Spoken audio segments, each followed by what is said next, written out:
Good afternoon everyone. परामाइज की YouTube channel पे आप सभी का स्वागत है। जैसा कि आपको पता है कि डेली मेंस आंसर राइटिंग में जो फुल लेंथ टेस्ट में जो फुल लेंथ टेस्ट आपका 6 है, वो हम लोग 9 तारीख को जो हुआ था उसका डिस्कशन जो है उस दिन नहीं हुआ था। आज हम लोग फुल लेंथ टेस्ट जो है 6 उसका डिस्कशन आज करेंगे कि उस क्वेश्चन को आप कैसे डील करेंगे। जो 150 क्वेश्चन का फुल लेंथ टेस्ट आपका हो रहा है, ये टेस्ट नंबर 6 है। फुल लेंथ टेस्ट 6 है। 6 आपको स्क्रीन पे उसका क्वेश्चन दिख रहा होगा। मैं हिंदी में बोल दूंगा, इंग्लिश में क्वेश्चन है, हिंदी में मैं ट्रांसलेट कर दूंगा।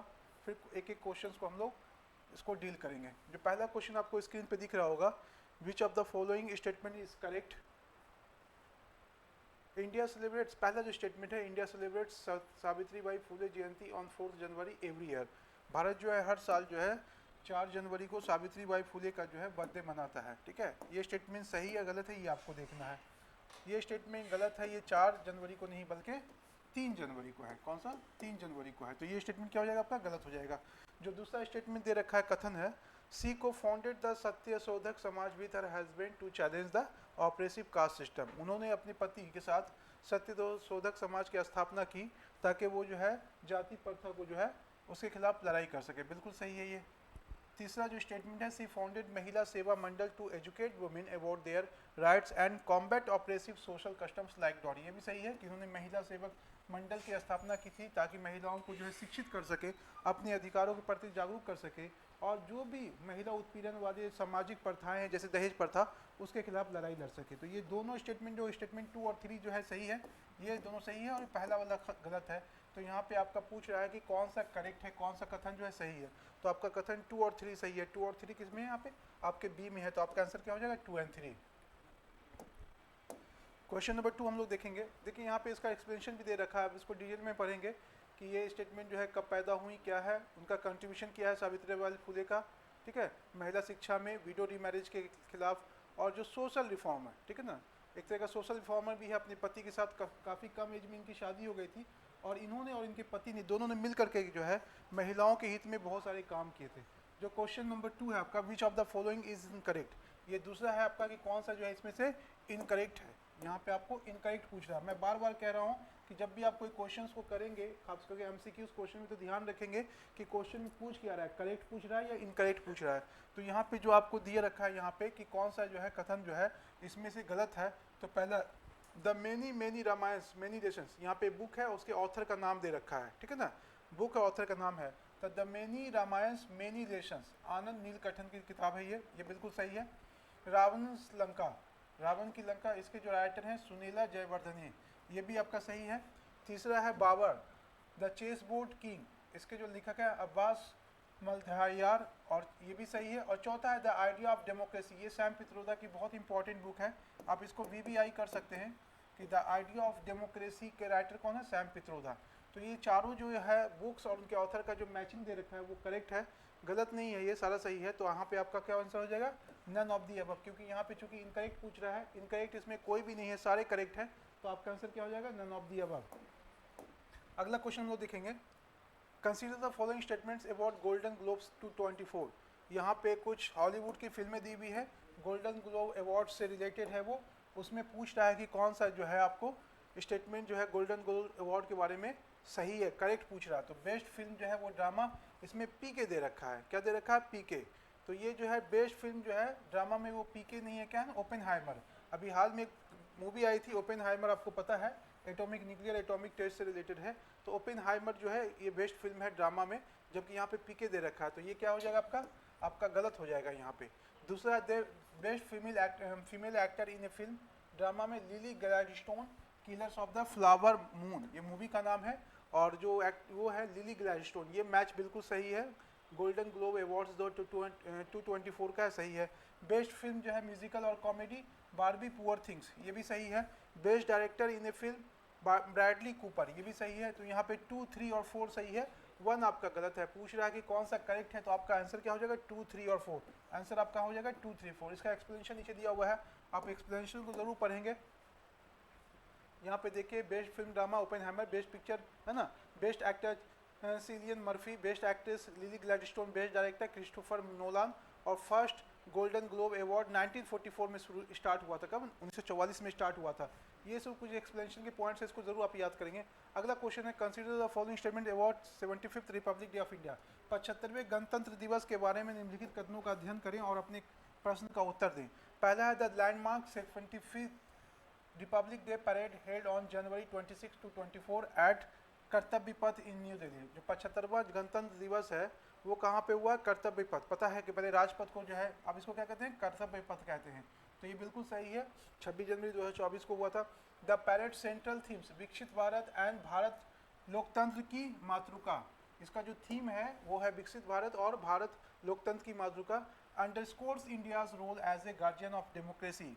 पूरे विश्व में लोकतंत्र के गार्जियन की तरह, अभिभावक की तरह इंडिया का क्या रोल है, इसका जो है इस बार 26 जनवरी का थीम था।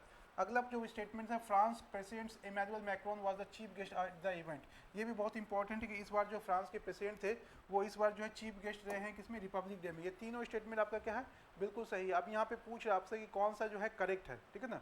तो 1, 2 एंड 3 तो आपके तीनों करेक्ट हो जाएंगे, तो आपका आंसर क्या हो जाएगा? 1, 2 एंड 3। यहाँ पे आपको देखो एक चीज़ और इसमें याद रखनी है, जो आपको देखना है कि इस बार पहली बार जो है फ्रेंच आर्मी, आपको पता है कि जो रिपब्लिक डे हुआ तो फ्रांस की जो आर्मी थी उसने भी पार्टिसिपेट किया था, ठीक है ना? तो ये आपको याद रखना है इसमें पॉइंट्स। अगला क्वेश्चन हम लोग देखते हैं, which of the following is incorrect. इनमें से कौन सा जो है इनकरेक्ट है? निम्नलिखित में कौन सा जो है वो इनकरेक्ट है, असत्य है? कौन सा कथन जो है असत्य है? 26 जनवरी नेशनल टूरिज्म डे, 25 जनवरी नेशनल टूरिज्म डे, 28 जनवरी है British anniversary, birth anniversary of Lala Lajpat Rai, 30 जनवरी है शहीद दिवस और 6 जनवरी है world day of war orphans, ठीक है? तो यहाँ पे आपसे क्वेश्चन पूछा जा रहा है कि इसमें से कौन सा जो है गलत है, गलत चूज करना है इसमें से। अगर आप इसमें से देखेंगे, ठीक है ना, तो इसमें से सारे जो मैचिंग दिए हुए हैं वो क्या है? All are correct. 25 जनवरी को नेशनल टूरिज्म डे मनाते हैं, और आपको ये भी याद रखना है कि 25 जनवरी को और कौन सा डे मनाते हैं? तो 25 जनवरी को नेशनल वोटर्स डे भी मनाते हैं, ठीक है ना? नेशनल वोटर्स डे भी मनाते हैं, नेशनल वोटर्स डे। और कौन सा दिवस मनाते हैं? 28 जनवरी को birth anniversary of Lala Lajpat राय, ठीक है? 28 जनवरी को लाला लाजपत का जो बर्थ एनिवर्सरी है वो हम लोग मनाते हैं। 30 जनवरी आपको पता है शहीद दिवस मनाते हैं, और 6 जनवरी world day of war orphans, ठीक है? जो युद्ध में जो लोग अनाथ हुए हैं उसके लिए जो है हम लोग 6 जनवरी को उनके लिए दिवस मनाते हैं। तो यहाँ पे सारा जो मैच किया हुआ है वो बिल्कुल क्या है? करेक्ट है। अगला क्वेश्चन हम लोग देखेंगे, which of the following is correct. इनमें से कौन सा जो है करेक्ट है? पहला स्टेटमेंट दे रखा है, recently the prime minister launch the first Amrit Bharat train in Ayodhya, ठीक है ना?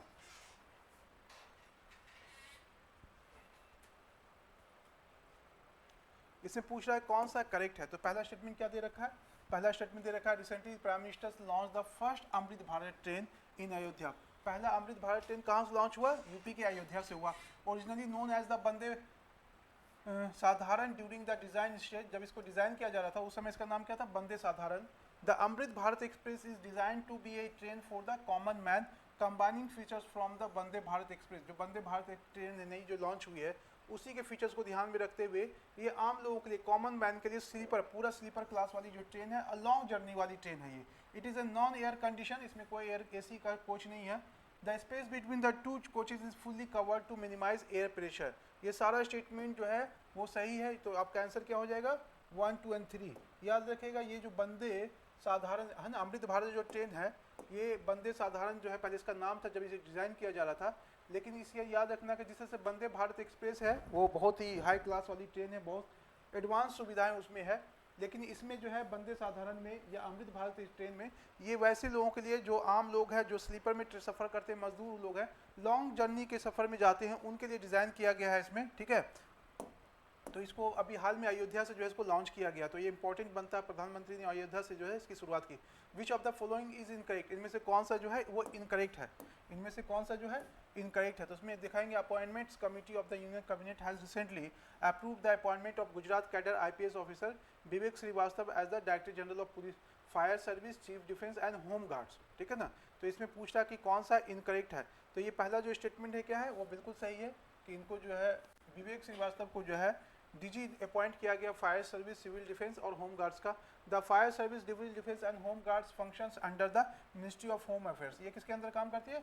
होम अफेयर्स के अंदर काम करती है, गृह मंत्रालय के अंतर्गत काम करती है। बिल्कुल सही है, ये दोनों स्टेटमेंट जो है सही है। पूछ रहा है कि कौन सा इनकरेक्ट है, तो यहाँ पे आपका आंसर हो जाएगा नीदर वन नॉट टू, ठीक है ना। इसमें से दोनों जो है ना तो वन ना तो टू, दोनों सही है, कोई भी गलत नहीं है इसमें। अगला क्वेश्चन है which of the following is incorrect, इनमें से कौन सा जो है इनकरेक्ट है, ठीक है। तो यहाँ पे हम लोग देखेंगे कौन सा जो है गलत है। इसमें है आपका, एक मिनट,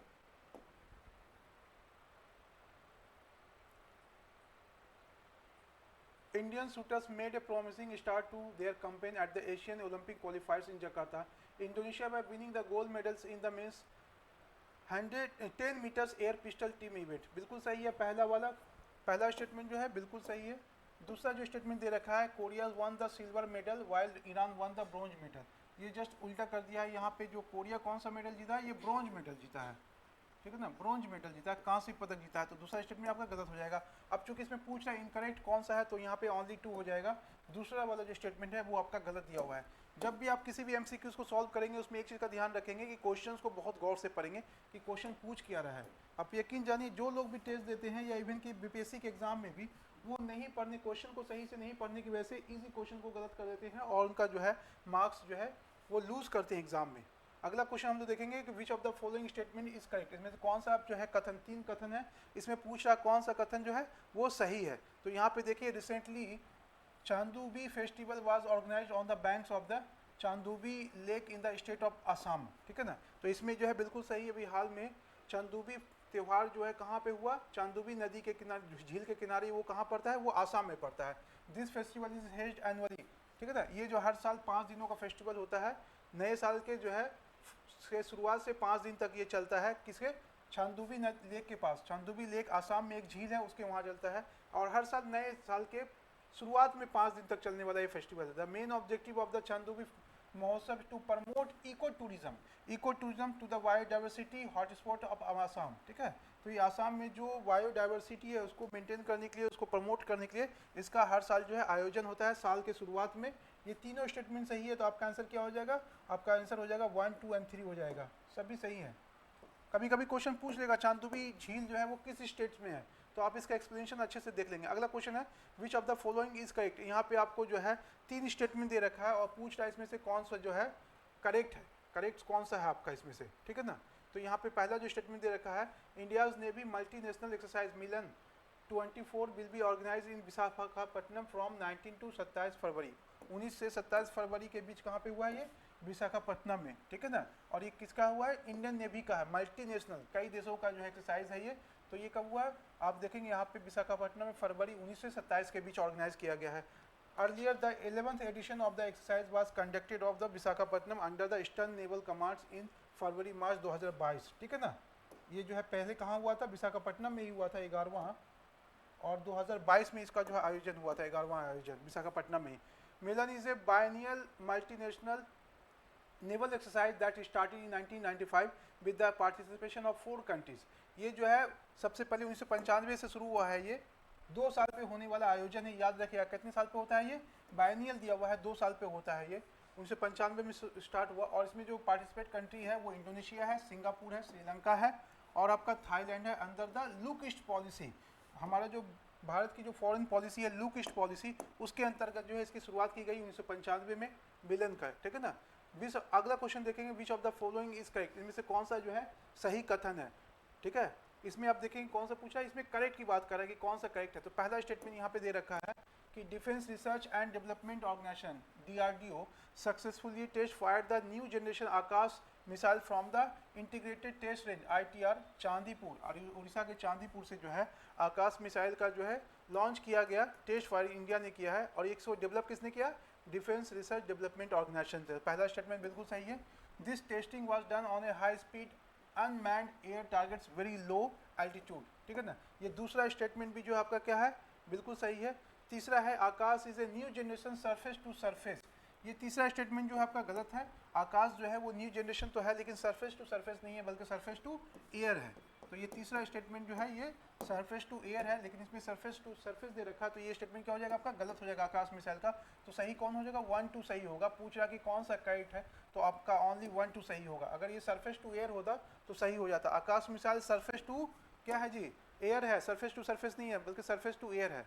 अगला स्टेटमेंट है, क्वेश्चन है आपका, विच of the following is correct. यहाँ पे आपको दो स्टेटमेंट दे रखा है, इसमें पूछ रहा है कि कौन सा जो है आपका करेक्ट है। जो पहला स्टेटमेंट आपका दे रखा है, देखते हैं हम लोग क्या दे रखा है, कथन कौन सा है पहला कथन।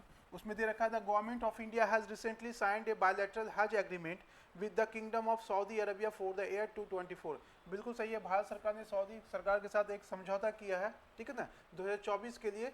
ये बेसिकली हज से रिलेटेड है, बायलैटरल समझौता है। इस समझौते के तहत जो दूसरा स्टेटमेंट दे रखा है आपको कि the agreement appreciates and supports the initiative of the government of India to encourage participation of women pilgrims without Mehram. पहले क्या होता था कि जो मुस्लिम महिलाएं हज पे जाती थी तो उनको अपने एक फैमिली मेंबर के साथ जाना अनिवार्य था। अब महिलाएं अकेले भी जो है हज में जा सकती है। इसको सऊदी गवर्नमेंट ने अप्रिसिएट किया है, ठीक है। तो ये दूसरा स्टेटमेंट भी क्या है आपका, बिल्कुल सही है। बिना किसी मेल कंपेनियन के, मतलब भाई हो गया, फादर हो गया, हस्बैंड हो गया, उनके साथ ही इनको हज में जाने की परमिशन थी। अब वो अकेले भी हज पे जा सकती हैं। तो यहाँ पे दोनों स्टेटमेंट क्या आपका बिल्कुल सही है यहाँ पे। तो आपका बोथ स्टेटमेंट, बोथ 1 और 2 क्या हो जाएगा, करेक्ट हो जाएगा। अगला क्वेश्चन देखेंगे, which of the following is correct. तो पहला स्टेटमेंट आप देखेंगे कि president Draupadi Murmu inaugurate the 5th edition of Meghalaya games in Tura, Meghalaya के तूरा में जो है इस खेल का आयोजन जो है शुरू हुआ। ये मैं आपको देखा कि पहला स्टेटमेंट बिल्कुल सही है कि ये जो गेम है 5th edition of Meghalaya games तूरा, मेघालय में इसकी जो शुरुआत की, राष्ट्रपति ने जो इनका उद्घाटन किया। The sea games were started India 2005। ये जो है दीज गेम्स ये 2005 में नहीं हुआ, बल्कि कब हुआ है, ये 2001 में शुरुआत हुआ है। तो दूसरा स्टेटमेंट क्या हो जाएगा आपका, these games were started in year 2001। यहाँ पे 2005 दिया हुआ है, तो ये स्टेटमेंट आपका गलत हो जाएगा। It is 4th edition was organised in the year 2022। बिल्कुल सही है। इसका चौथा जो आयोजन किया गया, कब किया गया था आपका, 2022 में किया गया। तो स्टेटमेंट 1 और 3 सही है आपका। तो यहाँ पे आंसर क्या हो जाएगा, 1 और 3।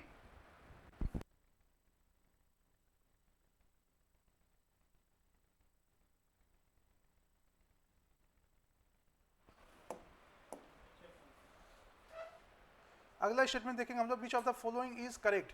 इसमें से दे रखा है कि कौन सा कथन जो है सही है। तो आप देखेंगे पहला जो स्टेटमेंट दे रखा है, क्योंकि यहाँ पे करेक्ट की बात हो रही है कि कौन सा करेक्ट है, ठीक है। तो पहला स्टेटमेंट है, Assam chief minister Hemant Biswa Sharma has recently announced that former chief justice of India Ranjan Gogoi and Rajya Sabha MP Ranjan Gogoi will be honoured with the Assam Vaibhav award. अभी हाल में असम के मुख्यमंत्री ने जो पूर्व मुख्य न्यायाधीश है रंजन गोगोई, जिसको राज्यसभा का मेंबर भी नियुक्त किया गया है, उनको जो है असम वैभव सम्मान से सम्मानित करने की घोषणा की है। ये स्टेटमेंट बिल्कुल सही है कि उनको जो है असम वैभव सम्मान देने की घोषणा असम की गवर्नमेंट ने की है। दूसरा स्टेटमेंट है, Assam Vaibhav is the highest civilian award of the state. ये भी सही है कि असम वैभव सम्मान जो है राज्य सरकार का सबसे बड़ा जो है सिविलियन अवार्ड है, ठीक है, ऑनर है, सिविलियन ऑनर है, बिल्कुल सही है। तीसरा स्टेटमेंट दिया है, ए बेंच ऑफ 7 जज headed by the CJI Ranjan Gogoi had given an important decision on Ayodhya Ram मंदिर in the year 2000। 2019 में अयोध्या के राम मंदिर पे जो फैसला सुनाया गया था, उसमें रंजन गोगोई ने ही जो है जजेस को लीड किया था। लेकिन यहाँ पे 7 जजेस की बेंच नहीं थी, वो 5 जजेस थी, है ना, वो 7 का नहीं है, 5 जजेस के बेंच को उन्होंने लीड किया था। तो तीसरा स्टेटमेंट क्या हो जाएगा आपका, गलत हो जाएगा। याद रखिएगा, जो भी कॉन्स्टिट्यूशनल बेंच होता है, संवैधानिक बेंच होता है, वो 5, 7, 9, 11 इस तरह के जो ऑड नंबर है उससे बना होता है। लेकिन संवैधानिक बेंच का जो फैसला करता है, जो संवैधानिक बेंच होती है, वो 5 जजेस से मिलकर बना होता है। याद रखिएगा चीज़ों को, ठीक है। तो यहाँ पे आपका ये जो है तीसरा स्टेटमेंट गलत हो जाएगा। अगला क्वेश्चन है, which of the following is incorrect. इनमें से कौन सा जो है इनकरेक्ट है, ठीक है ना। तो यहाँ पे देखेंगे कौन सा जो है इनकरेक्ट है। यहाँ पे पहला जो स्टेटमेंट दे रखा है, यहाँ पे आप देखेंगे पहला स्टेटमेंट है, Andhra Pradesh chief minister YS Jagan Mohan Reddy inaugurated that 120 feet tall bronze statue of doctor BR Ambedkar at Swaraj Maidan in Vijayawada, ठीक है। ये स्टेटमेंट बिल्कुल सही है कि अभी हाल में, चूंकि आप याद रखिएगा आंध्र प्रदेश के जो चीफ मिनिस्टर थे YS जगन मोहन रेड्डी, उन्होंने जो है 125 फीट ऊंची जो है BR अम्बेडकर की मूर्ति का जो है उद्घाटन किया। कहाँ पे, स्वराज मैदान विजयवाड़ा, ठीक है ना। आंध्र प्रदेश में एक जिला है विजयवाड़ा, वहाँ पे इसका उद्घाटन किया गया। 125 फीट ब्रॉन्ज का बना हुआ है दूसरा जो स्टेटमेंट है, the statue has been named statue of social justice, ये बहुत इंपॉर्टेंट है। इस मूर्ति को नाम क्या दिया गया, स्टैचू ऑफ सोशल जस्टिस नाम दिया गया है, ठीक है। और ये जो है बी आर अम्बेडकर के योगदान को देखते हुए भारतीय संविधान में, भारतीय स्वतंत्रता आंदोलन में इनका क्या योगदान था उसको ध्यान में रखते हुए दिया गया। दोनों स्टेटमेंट क्या आपका सही है, ठीक है ना। तो आपका आंसर क्या हो जाएगा, नीदर वन नॉट टू, मतलब इसमें से कोई भी गलत नहीं है, बिल्कुल सही है। यहाँ पे देखिए, यहाँ पे उनके बारे में कुछ इन्फॉर्मेशन दे रखी है बी आर अम्बेडकर के बारे में, इसको आप याद कर लेंगे, इंपॉर्टेंट है। अगला स्टेटमेंट देखें, क्वेश्चन देखेंगे कि विच of the following is incorrect, इनमें पूछ रहा है कि कौन सा जो है इनकरेक्ट है। तो यहाँ पे आप देखेंगे जो पहला स्टेटमेंट है आपका, 3 स्टेटमेंट दे रखा है। The ministry of mines has decided to send an Indian industry delegation to the African country Zambia to pursue potential copper exploration and mining projects in the African country. अभी हाल में जो हमारा खनन मंत्रालय है उन्होंने एक निर्णय लिया है कि इंडियन इंडस्ट्री डेलीगेशन जो अफ्रीका को कहाँ, अफ्रीकन कंट्री जाम्बिया में भेजा जाएगा, और वहाँ पे देखेंगे कि वो कॉपर एक्सप्लोरेशन की क्या क्षमता है, वहाँ पे उनके कॉपर के माइनिंग प्रोजेक्ट्स वगैरह को देखने के लिए अफ्रीकन कंट्री जाम्बिया में भेजने का निर्णय लिया है, ठीक है। दूसरा statement, copper is a chemical element with a distinct reddish brown colour, ये भी स्टेटमेंट भी बिल्कुल सही है आपका।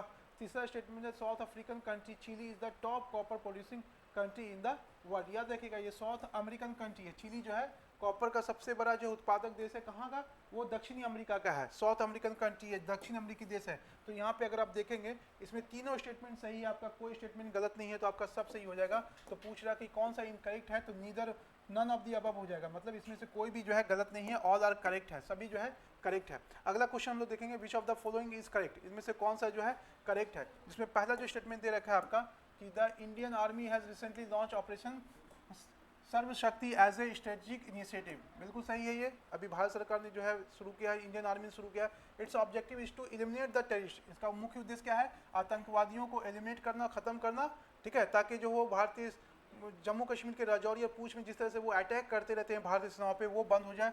तीसरा स्टेटमेंट है, under this initiative Chinar corps in Srinagar and white night corps in the Nagrota will be operate together. इसमें जो है तीनों जो स्टेटमेंट दिया रखा है बिल्कुल सही है। पूछ रहा है कि कौन सा करेक्ट है, इसमें 1, 2 एंड 3 ऑल आर करेक्ट, ठीक है।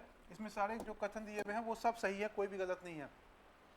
अगला क्वेश्चन देखेंगे हम लोग, what is Paramyrothecium indicum recently mention in the news, अभी हाल में खबरों में रहा, ठीक है। पैरामाइथ्रोसियम इंडिकम क्या है, यहाँ पे ऑप्शन देखा, फ्लावरिंग प्लांट है, एक तरह का फूल है। दूसरा है पैथोजेनिक फंगस, एक तरह का जो है फंगस है, कवक है।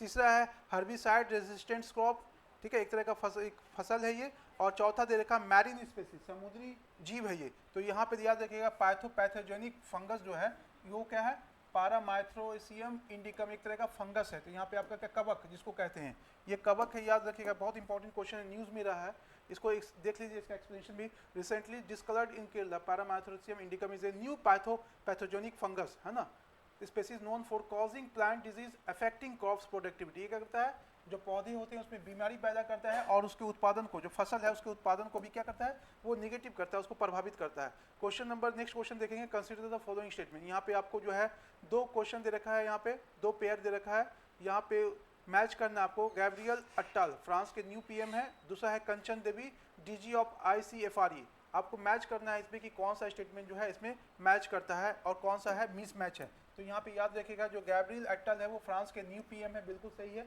दूसरा स्टेटमेंट कंचन देवी, ये डायरेक्टर जनरल है, आईसीएफआर की पहली महिला जो है डायरेक्टर जनरल है। ये दोनों स्टेटमेंट क्या दे रखा है, बिल्कुल सही है आपका।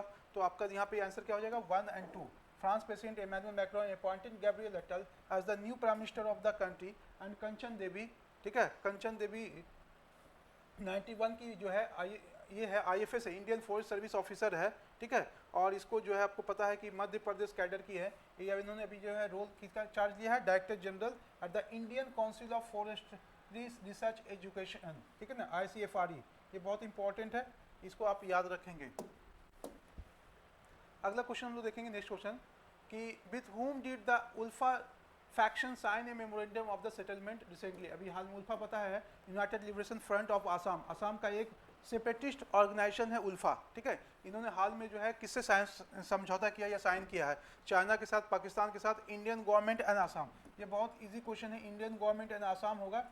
भारत सरकार और असम सरकार के साथ असम की जो सेपरेटिस्ट ऑर्गेनाइजेशन है उल्फा, उसने हाल में क्या किया है, समझौता किया है, पीसफुल समझौता किया है। तो यहाँ पे आपका जो आंसर क्या हो जाएगा, इंडियन गवर्नमेंट एंड असम। अगर ऑप्शंस में दे रखा है कि सिर्फ इंडियन गवर्नमेंट दे रखा है, असम नहीं दे रखा है, तो आप इसी तरह सोच के लगाएंगे। हो सकता है कि असम दे फिर इंडियन गवर्नमेंट दे, तो आप दोनों को इसमें इंक्लूड करेंगे। अगला क्वेश्चन है कि विच player one the Scottish junior open squash under 19 title, इसमें से कौन सा जो है प्लेयर ने जो है Scottish junior open square under 19 trophy जो है जीता है, ठीक है ना। यहाँ पे ऑप्शन दे रखा है अनहद सिंह, जसवंत चिनप्पा, सौरभ घोषाल एंड आदित्य जगताप। ये सारे प्लेयर्स कौन से हैं, स्क्वैश के प्लेयर हैं। स्क्वैश एक तरह का गेम होता है टीटी टाइप का। यहाँ पे अनहद सिंह, ये talented Indian squash player, one the girls under 19 title at the 223 Scottish junior open squash in Edinburgh, ठीक है ना। तो यहाँ पे आपका आंसर क्या हो जाएगा, अनहद सिंह। अनहद सिंह ने जो है ये ट्रॉफी जीते है स्क्वैश वाला, है ना। तो आपका आंसर अनहद सिंह हो जाएगा। याद रखेंगे इसको, कभी कभी प्लेयर्स उसको मैच करने के लिए दिया जाता है।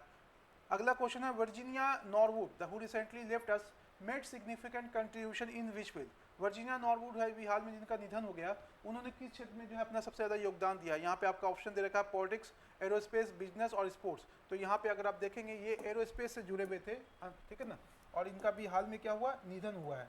तो यहाँ का आंसर क्या हो जाएगा, वर्जीनिया, इसका वर्जीनिया नॉरवुड का तो एरोस्पेस से जुड़े हुए थे। अगला क्वेश्चन है Robert E Lucas who recently passed away was notable for contribution in the which field.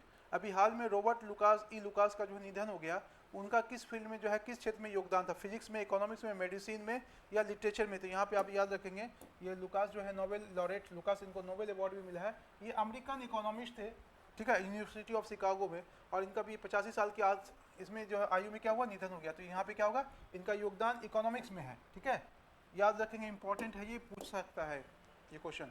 अगला क्वेश्चन है in which field did Ved Prakash Nanda who recently passed away primary contribute.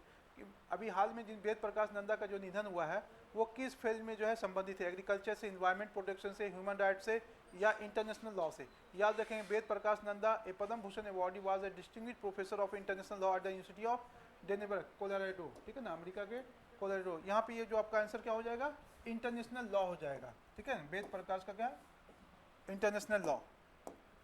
अगला क्वेश्चन देखेंगे who was presented with the Points of light honour by the British prime minister Rishi Sunak. अभी हाल में British की प्रधानमंत्री ऋषि सुनक ने जो है किनको जो है पॉइंट्स ऑफ लाइट ऑनर पुरस्कार से सम्मानित किया है। ऑप्शन दे रखा है नरेंद्र मोदी, राजनाथ सिंह, तीसरा है राजेंद्र सिंह धत और चौथा है बिपिन सिंह रावत। यहाँ पे आपका आंसर हो जाएगा राजेंद्र सिंह धत, याद रखिएगा राजेंद्र सिंह धत, ठीक है। अब कौन है राजेंद्र सिंह, उसके बारे में हम लोग जानते हैं। हाल में British prime minister Rishi Sunak ने जो है पॉइंट्स ऑफ लाइट्स ऑनर जो है किसको दिया, राजेंद्र सिंह धनत को। इनकी उम्र 101 साल है और ये वैसे सैनिकों में से हैं जिन्होंने सेकंड वर्ल्ड वॉर के समय जो है ब्रिटेन की तरफ से युद्ध में भाग लिया था, ठीक है। इसी के सम्मान में इनको जो है light points of light honour सम्मानित किया गया है, ठीक है ना। तो यहाँ पे आपका आंसर क्या हो जाएगा, राजेंद्र सिंह धत। अगला क्वेश्चन है in which did Nitish Kumar become the chief minister of Bihar for the first time, ठीक है ना। यहाँ पे क्वेश्चन पूछ रहा है कि किस साल नीतीश कुमार बिहार के पहले सीएम बने थे, पहली बार सीएम बने थे, ठीक है। आप लोगों को, बहुत से लोगों को याद नहीं होगा, ये जो है 2000 में, ठीक है ना, बहुत कम दिन के लिए बने थे। 2000 में पहली बार जो है सीएम बने थे, किसके, बिहार के पहली बार सीएम कब बने हैं, 2000 में, नीतीश कुमार, ठीक है। और अब तक कितनी बार सीएम बन चुके हैं उसको भी आप लोग याद रखेंगे। यहाँ पे दे रखा कुछ इन्फॉर्मेशन आपको, ठीक है, आप इसको याद करके रखेंगे, ठीक है। एक क्वेश्चन मैं अभी आपसे लास्ट में डिस्कस कर रहा था थोड़ी देर पहले, उसमें था कि आंध्र प्रदेश के सीएम हैं जगन मोहन रेड्डी। अब आंध्र प्रदेश के सीएम जगन मोहन रेड्डी नहीं है, अब आंध्र प्रदेश के सीएम कौन है, चंद्रबाबू नायडू हैं, ठीक है ना। तो याद रखिएगा इन चीज़ों को, कौन सी पार्टी थी इनकी, क्या है, वो सारी चीज़ें आप एडिशनल इन्फॉर्मेशन याद रखिएगा। अगर आप नेट से चाहें तो नेट से भी सर्च करके इसको नोट कर सकते हैं। अगला क्वेश्चन है in which city of Bihar has it been announced that the world's tallest statue 243 meters high will be constructed। अभी हाल में बिहार में जो है किस सबसे पहले तो आपको ये याद होना चाहिए कि जो वर्ल्ड का टॉलेस्ट स्टैचू बनेगा 243 मीटर्स का हाई का, वो कहाँ बनेगा, बिहार के किस जिले में बनेगा। तो याद रखिएगा पटना में बनेगा, ठीक है ना, पटना में बनेगा। और किस व्यक्ति का बनेगा, तो भारत के जो प्रथम राष्ट्रपति थे डॉक्टर राजेंद्र प्रसाद, उनके सम्मान में बनेगा। ये 243 मीटर ऊंचा होगा ये, ठीक है ना, और हाई होगा। और इसका लगभग 3000 करोड़ रुपए जो है इस पर खर्च किए जाएंगे, ठीक है। ये पटना जो NIT घाट है ना, उसी के आसपास इसको बनाया जाएगा, डेवलप किया जाएगा गंगा के किनारे। नेक्स्ट क्वेश्चन देते हैं हम लोग, which are athlete from Bihar has won the gold medal in 1500 metre race in Khelo India youth games. अभी हाल में बिहार के कौन से एथलीट ने जो है खेलो इंडिया यूथ गेम्स में 15 मीटर में रेस में जो है गोल्ड मेडल जीता है। यहाँ पे आपको ऑप्शन दे रखा है चेतना शर्मा, दुर्गा सिंह, सीमा कुमारी और दुर्गा शर्मा। ये जितने भी बिहार के स्पोर्ट्स पर्सन हैं इसको अच्छे से याद करिएगा, मैच करके रखिएगा कि कौन सा प्लेयर किस स्पोर्ट से जुड़ा हुआ है। तो ये दुर्गा जो सिंह है इन्होंने जो है खेलो इंडिया यूथ गेम में जो है गोल्ड मेडल जीता है। तो यहाँ पे लिख लेंगे आप दुर्गा सिंह, ठीक है, एथलीट हैं ये। अगला क्वेश्चन हम लोग देखेंगे कि What is the rank of Patna among the cities with population more than 1 lakh in the स्वच्छ भारत सर्वेक्षण अवार्ड 2023? 2023 में स्वच्छ सर्वेक्षण अवार्ड जो मिला है उसमें 1 लाख से अधिक आबादी वाले शहरों में पटना को जो है कौन सा स्थान मिला है स्वच्छ सर्वेक्षण में, ठीक है ना। तो याद रखिएगा इसको, पटना को जो अवार्ड मिला है वो 77th मिला है, 77वां रैंक मिला है पूरे इंडिया में, ठीक है ना। 2 cities of Bihar have been selected for the garbage free city. Bihar के 2 शहर को जो है गार्बेज फ्री सिटी का अवार्ड मिला है स्वच्छ सर्वेक्षण में। Patna was the cleanest city, Patna को जो है क्लीनेस्ट सिटी का जो है इसमें अवार्ड मिला है 1 लाख से ज़्यादा आबादी वाले में, याद रखिएगा। और यही क्वेश्चन अगर पूछ ले कि 1 लाख से कम आबादी वाले में किसको मिला है तो वो सुपौल को मिला है। इस चीज़ को याद रखेंगे अच्छे से आप। इसमें और एडिशनल इन्फॉर्मेशन दे रखा है, Bihar has the got 15th position. अगर ओवरऑल स्टेट्स की रैंकिंग आएगी 28 स्टेट्स में तो बिहार को कौन सा रैंकिंग मिला है, 15वां स्थान मिला है, 15वां स्थान मिला है, इसको याद रखेंगे आप लोग। 15th पोजीशन मिला है बिहार को। महाराष्ट्र जो है फर्स्ट पोजीशन में है, ठीक है ना, याद रखेंगे सब चीज़ों को। मध्य प्रदेश सेकेंड है और छत्तीसगढ़ जो है थर्ड रैंक में है। पॉइंट्स भी दे रखा है, पॉइंट्स तो पूछता नहीं है जनरली, ठीक है ना, लेकिन अगर लिखना चाहें तो लिख लें 1815.25 जो है पॉइंट्स है बिहार का, हो सकता है पूछ ले आपसे। नेक्स्ट क्वेश्चन हम लोग देखेंगे कि विच one of the following is incorrect. यहाँ पे दे रखा है कि इसमें कौन सा जो है इनकरेक्ट है। तो दे रखा है यहाँ पे, याद रखा है the zone between 23 degree 30 inch north and south latitude is known as the torrid zone और ट्रॉपिकल जोन, ये बिल्कुल सही है।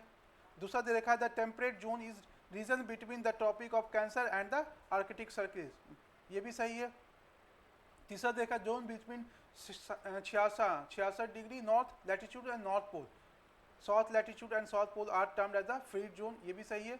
और लास्ट वाला जो जोन देखा है the zone between 23 degree 30 north and south latitude is known as the temperate zone, ये गलत है आपका। यहाँ पे देख लीजिए आपको लिखा हुआ भी है यहाँ पे कि जो जोन होता है नॉर्थ एंड आर इसके बीच में साउथ के 23.5 डिग्री में वो कौन सा जोन होता है। तो ये जो चौथा वाला ऑप्शन दे रखा है वो क्या आपका बिल्कुल गलत दे रखा है। इसका देखेंगे आप एक्सप्लेनेशन में दे भी topic of Capricorn south equator 0 degree latitude, topic of cancer 23 degree south north है ना, टेम्परेट जोन उससे ऊपर आगे जा करके आर्कटिक सर्कल 67 डिग्री नॉर्थ।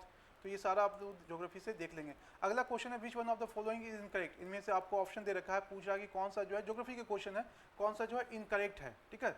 तो Pacific ocean in order of the size the Pacific ocean is the largest ocean, बिल्कुल सही है। Atlantic ocean it is the second largest ocean in the world, ये भी सही है। अटलांटिक ओशियन दूसरा सबसे बड़ा जो है महासागर है। तीसरा है Indian ocean, it is the only ocean named after a country that is India, बिल्कुल सही है ये भी। चौथा है आर्कटिक ओशियन, ठीक है, it encircles the continent of Antarctica and extend northward to the 60 degree south, ये जो है आपका गलत दे रखा है। सॉदर्न ओशियंस के लिए जो है टर्म यूज़ किया जाता है, आर्कटिक ओशियंस के लिए नहीं। तो यहाँ पे आपका जो डी ऑप्शन है वो आपका गलत है। अगला क्वेश्चन है which of the following is incorrect. इनमें से कौन सा जो है इनकरेक्ट है। Tonga trend it is located in the western Pacific ocean, ये बिल्कुल पहला ही कोई स्टेटमेंट जो है गलत है। आप देखेंगे यहाँ पे टोंगा जो है it is located in the south west Pacific Ocean, कहाँ पे ये साउथ वेस्ट पैसिफिक ओशियन में है। And the it is south west Pacific Ocean and the Kermadec Tonga subductions zones northern end, ठीक है। तो यहाँ पे आपका जो पहला स्टेटमेंट है वही स्टेटमेंट क्या आपका गलत है। बाकी तीनों ऑप्शन क्या आपके सही हैं। अगला क्वेश्चन है which one of the following is incorrect. इनमें से आपको जो है ऑप्शन दे रखा है, पूछ रहा है कौन सा जो है वो गलत है। पाक स्टेट्स, ठीक है ना, Palk Strait its connect the Adriatic sea with the Indian ocean and separates Italy from Albania. ये कोई भी बच्चा क्वेश्चन है, कोई भी इसको जो है गलत साबित कर सकता है। तो यहाँ पे जो ऑप्शन दे रखा है कि कौन सा इनकरेक्ट है, तो पहला स्टेटमेंट ही क्या हो जाएगा आपका इनकरेक्ट हो जाएगा आपका, ठीक है। अगला क्वेश्चन हम लोग देखते हैं, देख रहे हैं ये पाक है ना, Palk state gulf of Mannar और इंडिया को जो है अलग कर रहा है। Which one of the following is incorrect regarding names of the shifting cultivation. यहाँ पे आपको शिफ्टिंग एग्रीकल्चर का नाम दे रखा है, उसमें मैच करना आपको, और इसमें पूछ क्या रहा है इनकरेक्ट पूछ रहा है कि कौन सा जो है इनकरेक्ट है। तो यहाँ पे हम लोग देखेंगे, बहुत इंपॉर्टेंट क्वेश्चन है, पूछा जाता है शिफ्टिंग एग्रीकल्चर से, यूपीएससी में भी कई बार आया है, बीपीएससी में भी पूछ सकता है। लडांग, मलेशिया में शिफ्टिंग एग्रीकल्चर को लदांग बोलते हैं, तो बिल्कुल सही है। तमराई, तमराई शिफ्टिंग एग्रीकल्चर को, शिफ्टिंग एग्रीकल्चर होता है क्या है, शिफ्टिंग एग्रीकल्चर का मतलब होता है जब खेती करने के बाद जो वहाँ की ज़मीन को जला करके, ठीक है, वहाँ पे खेती करते हैं, फिर वहाँ पे खेती करने का फिर अगली जगह का जो ज़मीन है वहाँ पे जो है जंगल को साफ करके खेती करते हैं, तो बर्निंग एग्रीकल्चर इसको कहते हैं। तो यहाँ पे जो कंट्री का नाम दे रखा है और उसका टर्म दे रखा है कि वहाँ पे स्थानीय नाम क्या है। तो लद्दाख जो है मलेशिया में शिफ्टिंग एग्रीकल्चर को कहते हैं, तमराई थाईलैंड में कहते हैं, और तोंगिया जो है वो बर्मा में कहते हैं, और हुम्मा जो है फिलीपींस में कहते हैं। तो ये जो हुम्मा दे रखा है आपका वो क्या रखा है, वो गलत है, ये फिलीपींस में नहीं है, वो कहाँ पे हुम्मा, आपके इंडोनेशिया में, इंडोनेशिया में माना जाता है ना। तो यहाँ पे जो आपका ऑप्शन दे रखा है वो क्या है, गलत दे रखा है, हुम्मा जो है इंडोनेशिया में, फिलीपींस में नहीं है, ठीक है। तो यहाँ पे आप गलत इसको कर देंगे। फिलीपींस में क्या कहते हैं, कैंगिन कहते हैं या चेंगिन कहते हैं शिफ्टिंग एग्रीकल्चर को। तो जो डी वाला आंसर है वो आपका गलत दे रखा है। अगला क्वेश्चन है which one of the following is incorrect regarding major tribes of India. यहाँ पे कुछ ट्राइब्स हैं और उसका जो है दे रखा है, मैच करके स्टेट्स का नाम आपको मैच करना और देखना है कि कौन सा जो है वो गलत है, ठीक है ना। तो यहाँ पे अगर देखेंगे जो बोडो है वो कहाँ की, आसाम की, ठीक है ना, बोडो जो है वो आसाम की एक ट्राइब्स है। भील राजस्थान की है, ये भी सही है। मुंडा झारखंड की, ये भी सही है। अगरिया कहाँ है, अगरिया राजस्थान की नहीं है, ठीक है ना। अगरिया कहाँ की है, ये मध्य प्रदेश की है, ये एमपी की है अगरिया। अगरिया जो जनजाति वो कहाँ की है, वो मध्य प्रदेश की है, राजस्थान की नहीं है। तो आपका डी वाला जो है वो आपका गलत हो जाएगा, ठीक है। तो यहाँ पे आप इसको मैच कर लेंगे क्योंकि ट्राइब से स्टेट से पूछता है, इसको बहुत अच्छे से याद करके जाएंगे, ठीक है। क्वेश्चन बनता है इससे, which among the following is are the part of the western coastal plain, ठीक है। इसमें पूछ रहा है कौन सा जो है वेस्टर्न कोस्टल प्लेन का पार्ट है। कोंकण कोस्ट है ये, कनारा कोस्ट, ठीक है ना, कनारा कोस्ट ये भी है, मालाबार कोस्ट ये भी है, और कोरोमंडल कोस्ट। कोरोमंडल कोस्ट नहीं होता है, कोरोमंडल ईस्टर्न कोस्ट है, वेस्टर्न नहीं है। तो 1, 2 एंड 3 आपका आंसर हो जाएगा, क्या हो जाएगा 1, 2 एंड 3। यहाँ पे मैप भी दे रखा है आपको, आप चाहे तो मैप से भी इसको समझ सकते हैं। जो ईस्टर्न कोस्ट है वो कोरोमंडल, आप देखें कोरोमंडल भी जो है 3 हिस्सों में बटा हुआ है, ठीक है। यहाँ से यहाँ तक का जो है उत्कल प्लेन कहते हैं, और उड़ीसा और आंध्र प्रदेश के बीच वाला है नॉर्दर्न सरकार कहते हैं, और वहाँ से लेकर तमिलनाडु का जो कन्याकुमारी तक का जो क्षेत्र है उसको कोरोमंडल कहते हैं, ठीक है। और ये जो वेस्टर्न कोस्ट है, ये यहाँ से यहाँ तक कौन सा कोस्ट है, ये वेस्टर्न कोस्ट है, ठीक है। ये यहाँ से यहाँ तक वेस्टर्न कोस्ट है। तो यहाँ पे आप देखेंगे ये भी बटा हुआ है कोंकण कोस्ट में, ठीक है, मालाबार कोस्ट में, काठियावाड़ में, ठीक है। तो ईस्टर्न वाला हो गया तो आपका कोरोमंडल, और इधर वाला को जो मालाबार, और इसको भी जो है वेस्टर्न ईस्टर्न को भी कई नामों से बांटते हैं। उत्कल का मैदान नॉर्दर्न सरकार, कोरोमंडल ईस्टर्न को बांटते हैं, और उधर कोंकण, काठियावाड़ और मालाबार जो है वो वेस्टर्न कोस्ट को हम डिवाइड करते हैं। अगला क्वेश्चन है which among the following matches of the Himalayan peak and their state to the correct. अब यहाँ से पूछ रहा है कि हिमालयन स्टेट्स और पीक में कौन सा जो है करेक्ट मैच कर रहा है, ठीक है। आपको मैचिंग दिखाना है, ठीक है, कि कौन सा जो है वो करेक्ट है। अगर आप यहाँ पे देखें K2 जम्मू एंड कश्मीर बिल्कुल सही है। कोई बोले सर K2 तो हमारे पास है नहीं, उस पर कब्जा किया हुआ है, लेकिन कब्जा किया हुआ है हम उसको अपने में मानते हैं, ठीक है ना। तो K2 वाला जम्मू कश्मीर बिल्कुल सही है। नंदा देवी उत्तराखंड में है, ये भी सही है। कंचनजंगा सिक्किम में है, ये भी सही है। और तारा पहाड़ हिमाचल प्रदेश में है, ये भी सही है। तो यहाँ पे चारों ऑप्शन 1, 2 एंड 3 जो है स्टेट्स और पीक का नाम जो दिया हुआ है वो बिल्कुल सही मैच कर रहा है। तो आपका आंसर क्या हो जाएगा 1, 2, 3 एंड 4 हो जाएगा आपका, ठीक है। K2 is the second highest peak in the world and is located in Jammu and Kashmir in Karakoram range. Nanda Devi is the second highest mountain in India and the, याद रखेंगे इस चीज को, बहुत इंपॉर्टेंट है, highest located entirely within the country, it is in Uttarakhand. Tara Pahar situated कहाँ, हिमाचल प्रदेश में है। कंचनजंगा आपको पता 3rd हाईएस्ट माउंटेन है, ठीक है, वर्ल्ड का, और ये नेपाल है ना, पार्टली सिक्किम में अवस्थित है। यहाँ पे आपको मैप भी दे रखा है, यहाँ से आप इसको जो है देख लेंगे। अगला क्वेश्चन है which among the following matches of steel plants and their foreign cooperation countries are correct. मतलब यहाँ पे भारत में जितने भी जो है स्टील प्लांट्स बने किस देश के सहयोग से बने उसको मैच करना है, और उसमें देखना है जो है कि कौन सा जो है आपका करेक्ट दे रखा है। करेक्ट जो है ऑप्शन चूज करना है आपको, ठीक है। तो यहाँ पे अगर देखेंगे पहला है भिलाई आयरन स्टील प्लांट, ये रसिया। मैं हमेशा इसका जो कोड भी बता देता हूँ बच्चों को जब भी पढ़ाता हूँ, BDR-RBG है ना। चूँकि भिलाई है तो रशिया हो जाएगा, दुर्गापुर है तो ब्रिटेन हो जाएगा, ठीक है, राउरकेला है तो जर्मनी हो जाएगा। तो यहाँ पे राउरकेला स्टील प्लांट जर्मनी हो गया, दुर्गापुर आयरन स्टील प्लांट कौन है, यूनाइटेड किंगडम्स हो गया। अब बोकारो स्टील प्लांट कौन है, रशिया के सहयोग से। तो यहाँ पे जो ऑप्शन दे रखा है आपको 1, 2, 3 एंड 4 जो है वो सारे ऑप्शन जो आपके सही हैं। स्टील प्लांट जो मैच किया हुआ है बिल्कुल करेक्ट मैच किया हुआ है, गलती कुछ नहीं है इसमें, तो सब जो है सही हो जाएंगे इसमें।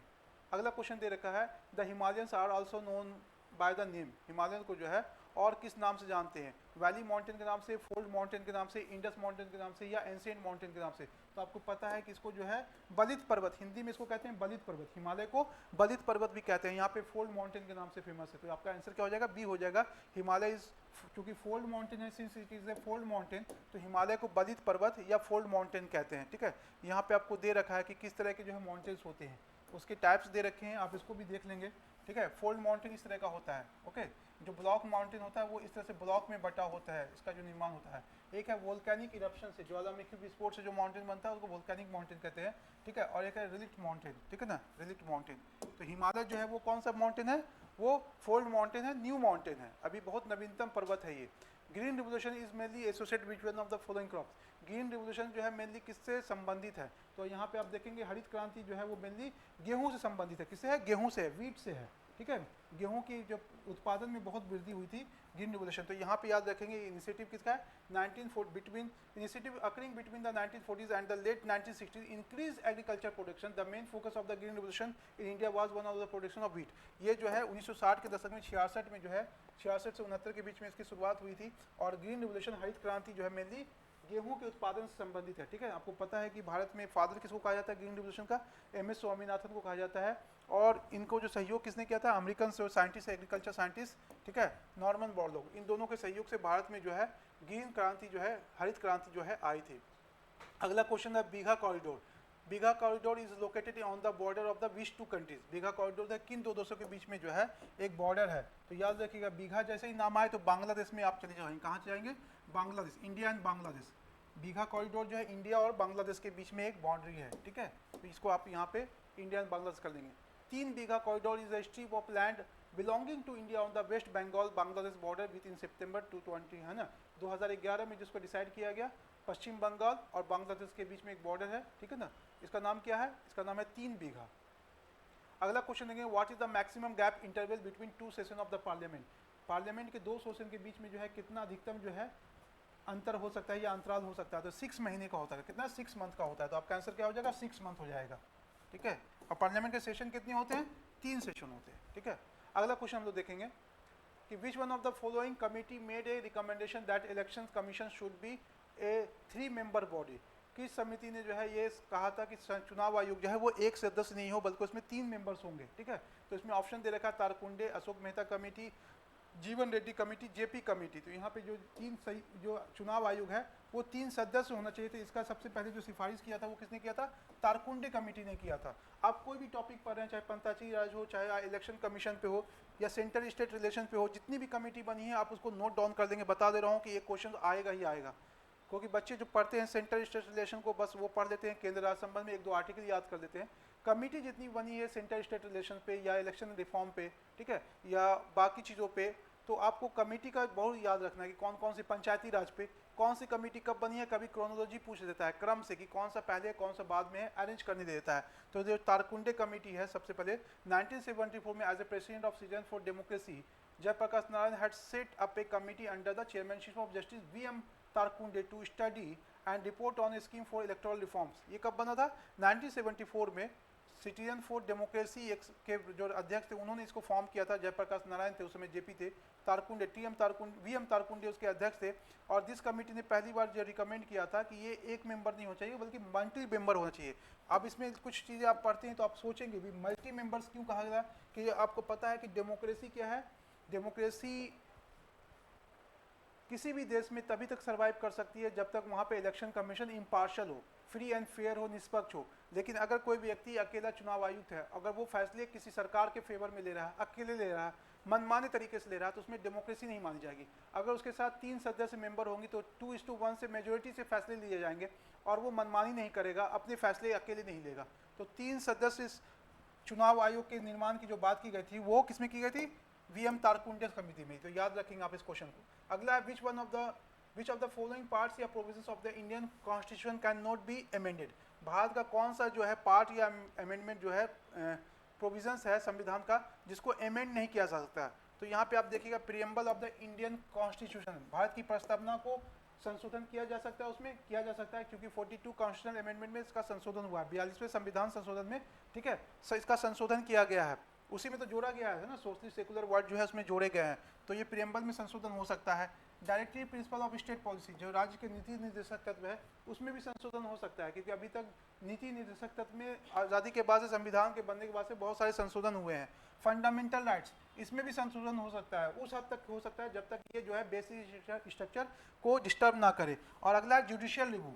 जुडिशियल रिव्यू में कोई संशोधन नहीं हो सकता है। Judicial review supreme court, high court का स्पेशल पावर है, कानून जो बनाती है संसद उसके निरीक्षण के लिए, उसका जो है रिव्यू करने के लिए। तो ये जो लास्ट वाला ऑप्शन है जुडिशियल रिव्यू, इसमें किसी तरह से कभी भी जो है अमेंडमेंट नहीं हो सकता है। तो यहाँ पे आपका आंसर क्या हो जाएगा, यहाँ पे आपका आंसर डी हो जाएगा। अगला क्वेश्चन है कि which of these writs is issued by a higher court when a lower court has considered a case going beyond its jurisdiction।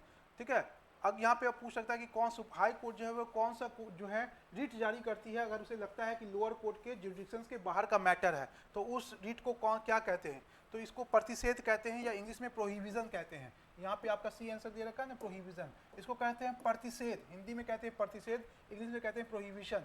और ये हाई कोर्ट लोअर कोर्ट के लिए जारी करती है जब उसको लगता है कि लोअर कोर्ट जो है अपने जुरिडिक्शन से बाहर डिसीजन ले सकती है। ठीक है ना, the writ of the provision is issued by high court और supreme court when a lower court, ठीक है, has considered a case going beyond its jurisdictions, this writ can be issued only against a judicial or quasi judicial body। याद रखिएगा, ये किसी court या अर्ध court, मतलब काजी जुडिशियल बॉडी का मतलब होता है जिसके पास कुछ मामलों में फैसला सुनाने का अधिकार होता है, पूरी तरह से कोर्ट नहीं होती लेकिन कुछ मामलों में सुना सकती है। And note against a non judicial body के खिलाफ इशू नहीं किया जा सकता है। ठीक है, it is issued when a judicial या quasi judicial body takes up a case for hearing in cases और in absence of the its jurisdiction. मतलब कोई भी न्यायालय जो निचली न्यायालय है वो अपने न्यायालय क्षेत्राधिकार से बाहर जाकर अगर कोई फैसले करती है तो हाई कोर्ट और सुप्रीम कोर्ट उसके लिए प्रोहिबिशन या प्रतिषेध जो है रीट जारी करके उसको उस काम से रोक सकती है।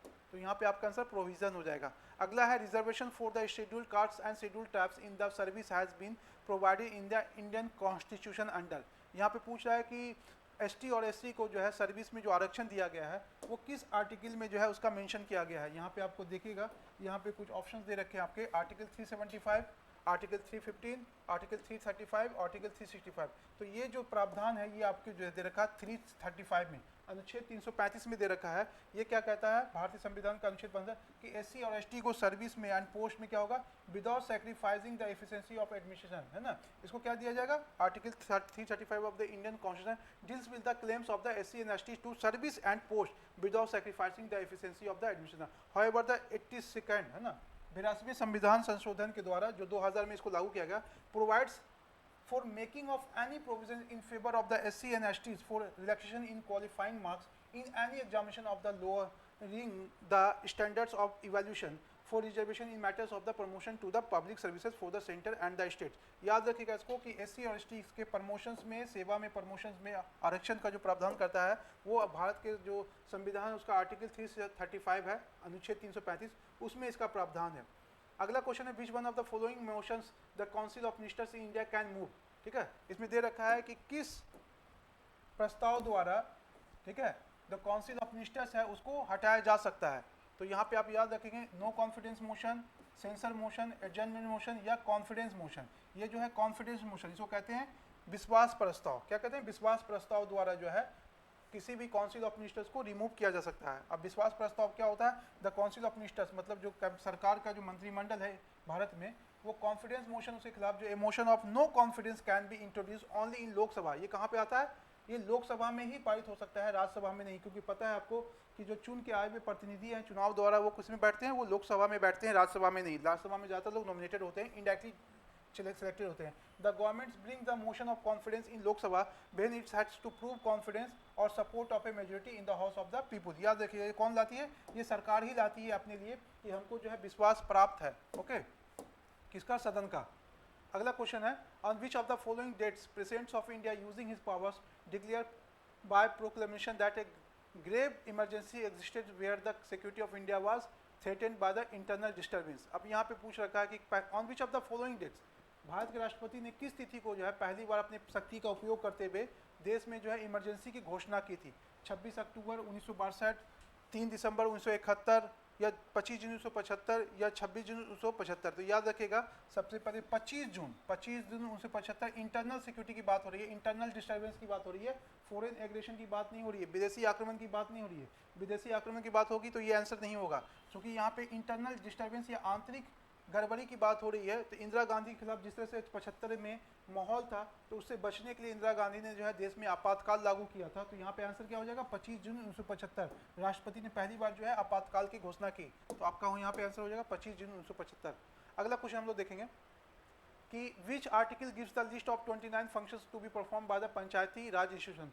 कौन सा अनुच्छेद जो है 19 विषयों पे जो है पंचायत को कार्य करने के प्रावधान करता है। Article 243H, article 243E, article 243F या आर्टिकल 243G। तो याद रखिएगा इसमें किसमें है, आर्टिकल 243G है, ठीक है ना। इसमें कोड भी बना सकते हैं आप चाहें तो, कोड बना के पढ़ेंगे तो ज़्यादा सही होगा।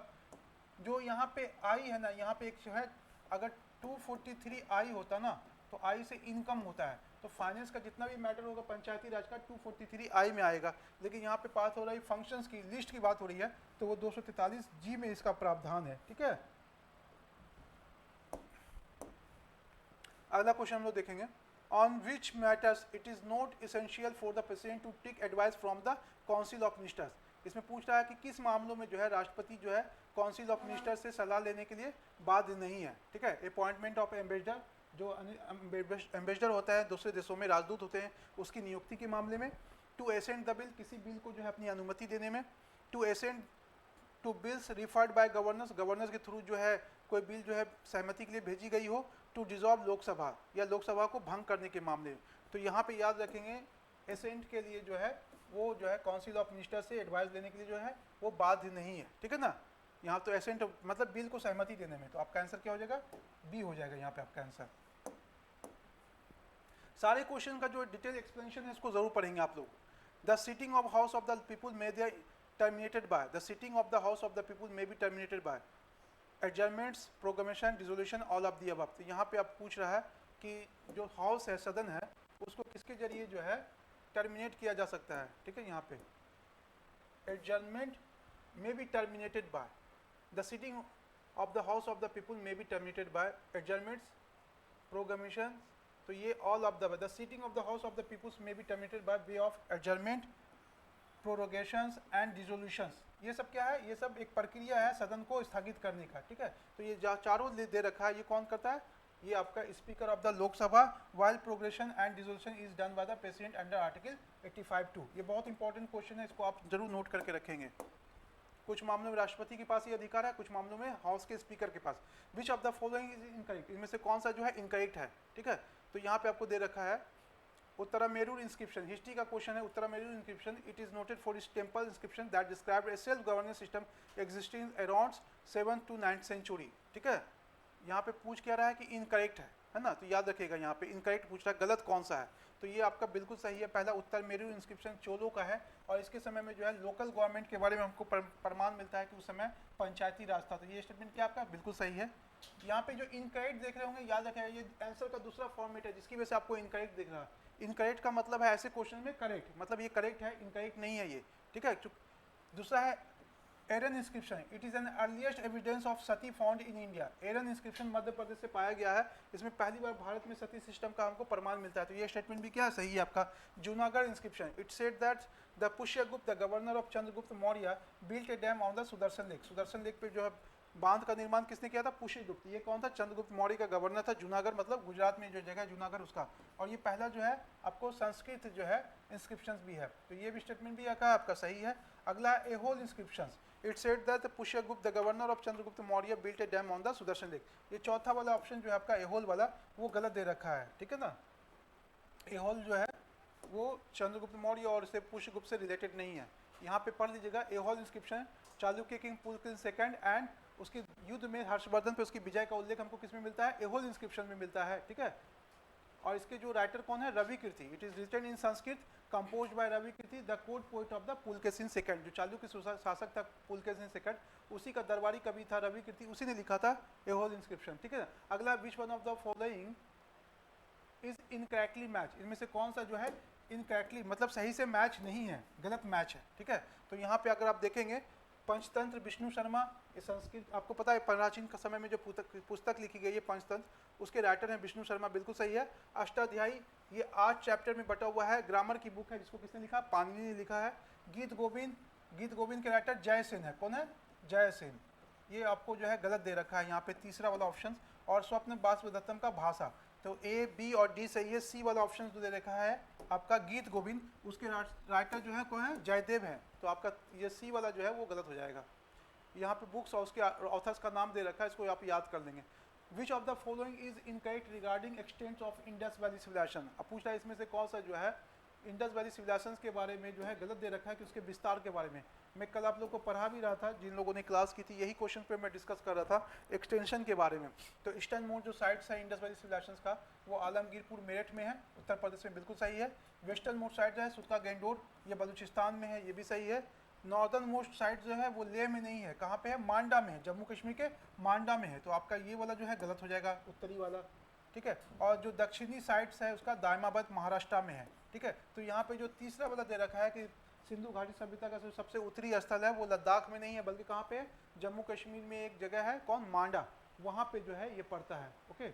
और किस नदी किनारे है ये चेनाब नदी के किनारे है, जो उत्तरी स्थल है सिंधु घाटी सभ्यता का। अगला, which of the following is incorrectly match, इनमें से कौन सा जो है इनकरेक्टली मैच है, ठीक है।